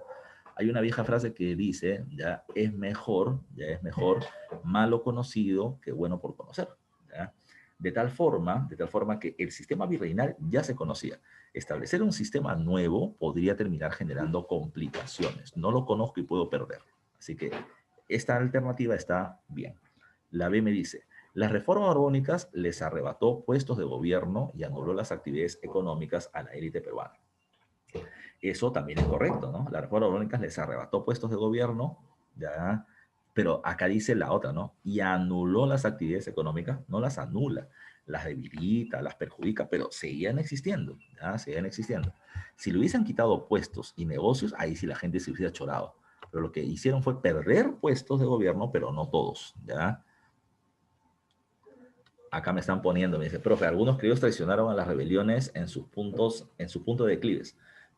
Más o menos, creo que no está bien construida la frase, pero sí, hay criollos que terminaron apoyando a los españoles o a los realistas. Por eso mismo que te estoy diciendo, ellos decían, pucha, ya, si hay independencia, puede ser que yo tenga todo el poder, recupere todo el poder, pero puede ser también que hay otro nuevo grupo y lo pierda todo. Por eso es mejor malo conocido que bueno por conocer.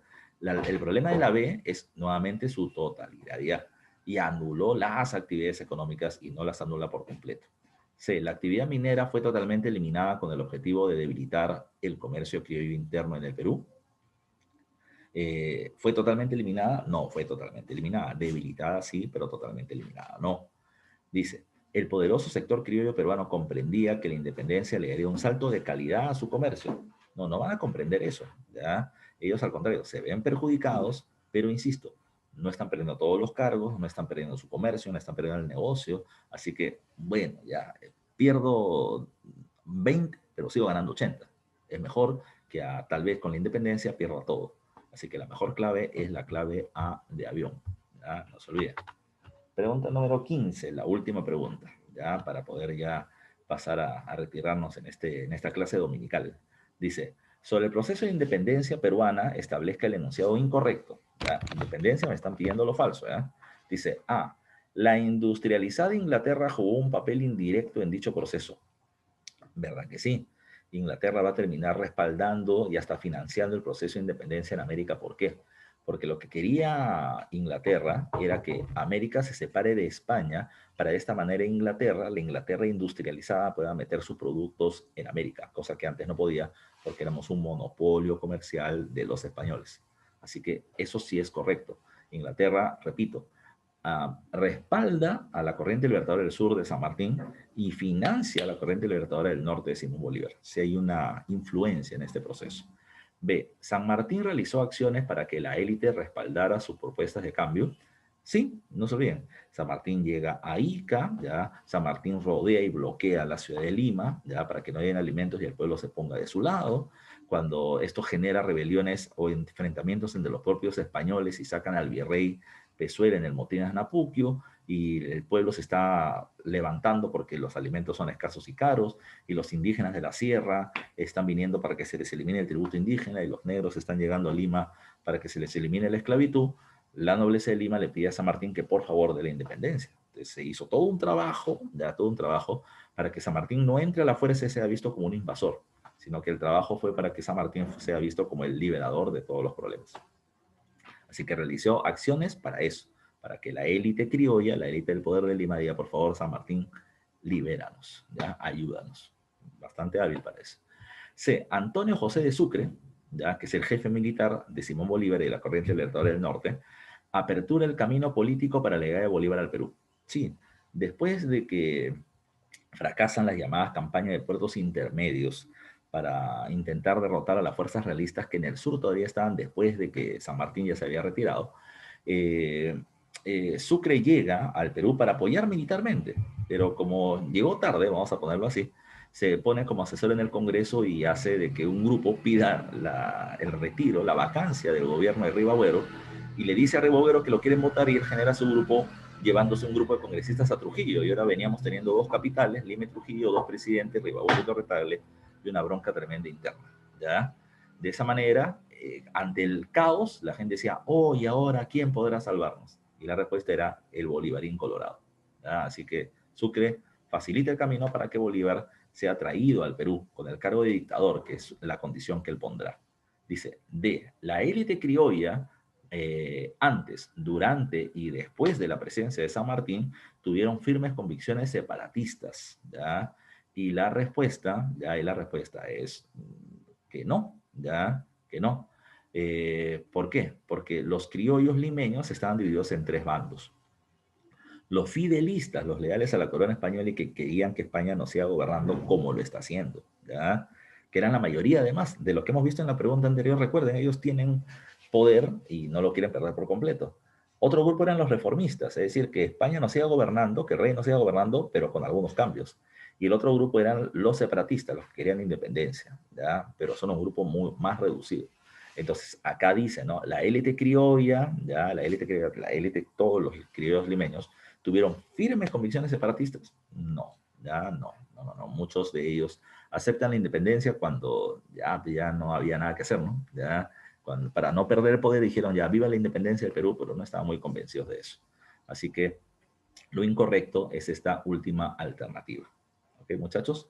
Así que con esto hemos hecho un repaso de lo que hasta el momento hemos terminado trabajando en clase.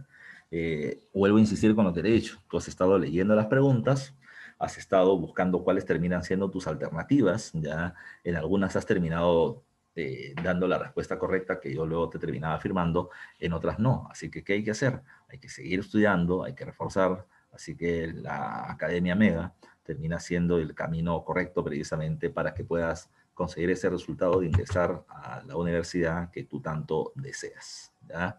Así que, muchachos, nos vamos a seguir encontrando. Le dejo el paso a Katy para que les termine dando algún alcance. Les deseo, muchachos, un feliz año nuevo, una celebración en familia. No terminen saliendo a la calle para evitar contagios. Y nos estamos viendo en las próximas semanas, ¿ya? Gracias, muchachos. Chao Nayeli, chao Ruth, chao Pierito. ¿Qué libro recomienda para estudiar las culturas prehispánicas? Mira, para el caso de libros yo te puedo recomendar 2, para Historia del Perú y para Historia Universal. El mejor que te puedo recomendar de Historia del Perú son uno de la editorial Lumbreras de Aduni. Ya hay un libro que sacaron hace 3 años más o menos, de Historia del Perú, que es un libro grueso, como de 600 páginas, ya un poquito más tal vez, que es Historia del Perú, así nomás se llama. Hay otro de Frank Samaniego, ya, que es un libro rojo, ya, si no me falla el nombre, ese es el nombre del colega. También de Historia del Perú, un poco más corto, o también conciso por lo que escucho a los alumnos. Y de Historia Universal, el mío, sin duda, ya, el mío. Ya. El texto se llama Historia Universal de la editorial Rodo, acá justo me lo está pasando mi pareja, así que esta es la segunda edición, ya está por salir la tercera, en realidad este libro ya se acabó. Así que para Historia Universal es muy recomendable, ¿ya? Con la cantidad de años de experiencia que tengo. Así que haciendo el cherry después de pasadita. ¿El profe Mestanza ha escrito un libro? No, el profe Mestanza hasta donde yo sabía vendía el mío, ¿ya? Así que no sé si el profe Mestanza ha escrito un libro, me gustaría leerlo si lo he hecho, pero hasta donde sé el profe vende el mío. Así que bueno, nos vemos muchachos, nos vemos la siguiente semana. Katy, te dejo a los alumnos. Gracias por la clase, profesor. Okay, nos vemos. Felices fiestas, ya nos vemos el siguiente sábado. Ya. Bueno, chicos, les Ahí te hago una pregunta agradecemos. por interno, Katy, que quiero hacerte una pregunta, luego te la hago. De acuerdo. Ya, chévere, Les no. agradecemos. Sí. Les agradecemos su asistencia a esta clase extraordinaria de día domingo y también pues agradecemos su comprensión para poder participar en la recuperación de clases. Les aseguramos que no va a volver a ocurrir un incidente similar. Y bueno, ya disfruten el domingo que resta. Ahora subo la grabación de esta clase para que los demás compañeros también puedan verla. Espero que la hayan aprovechado mucho. Chao chicos, nos vemos. Chao Nayeli, nos vemos. Chao.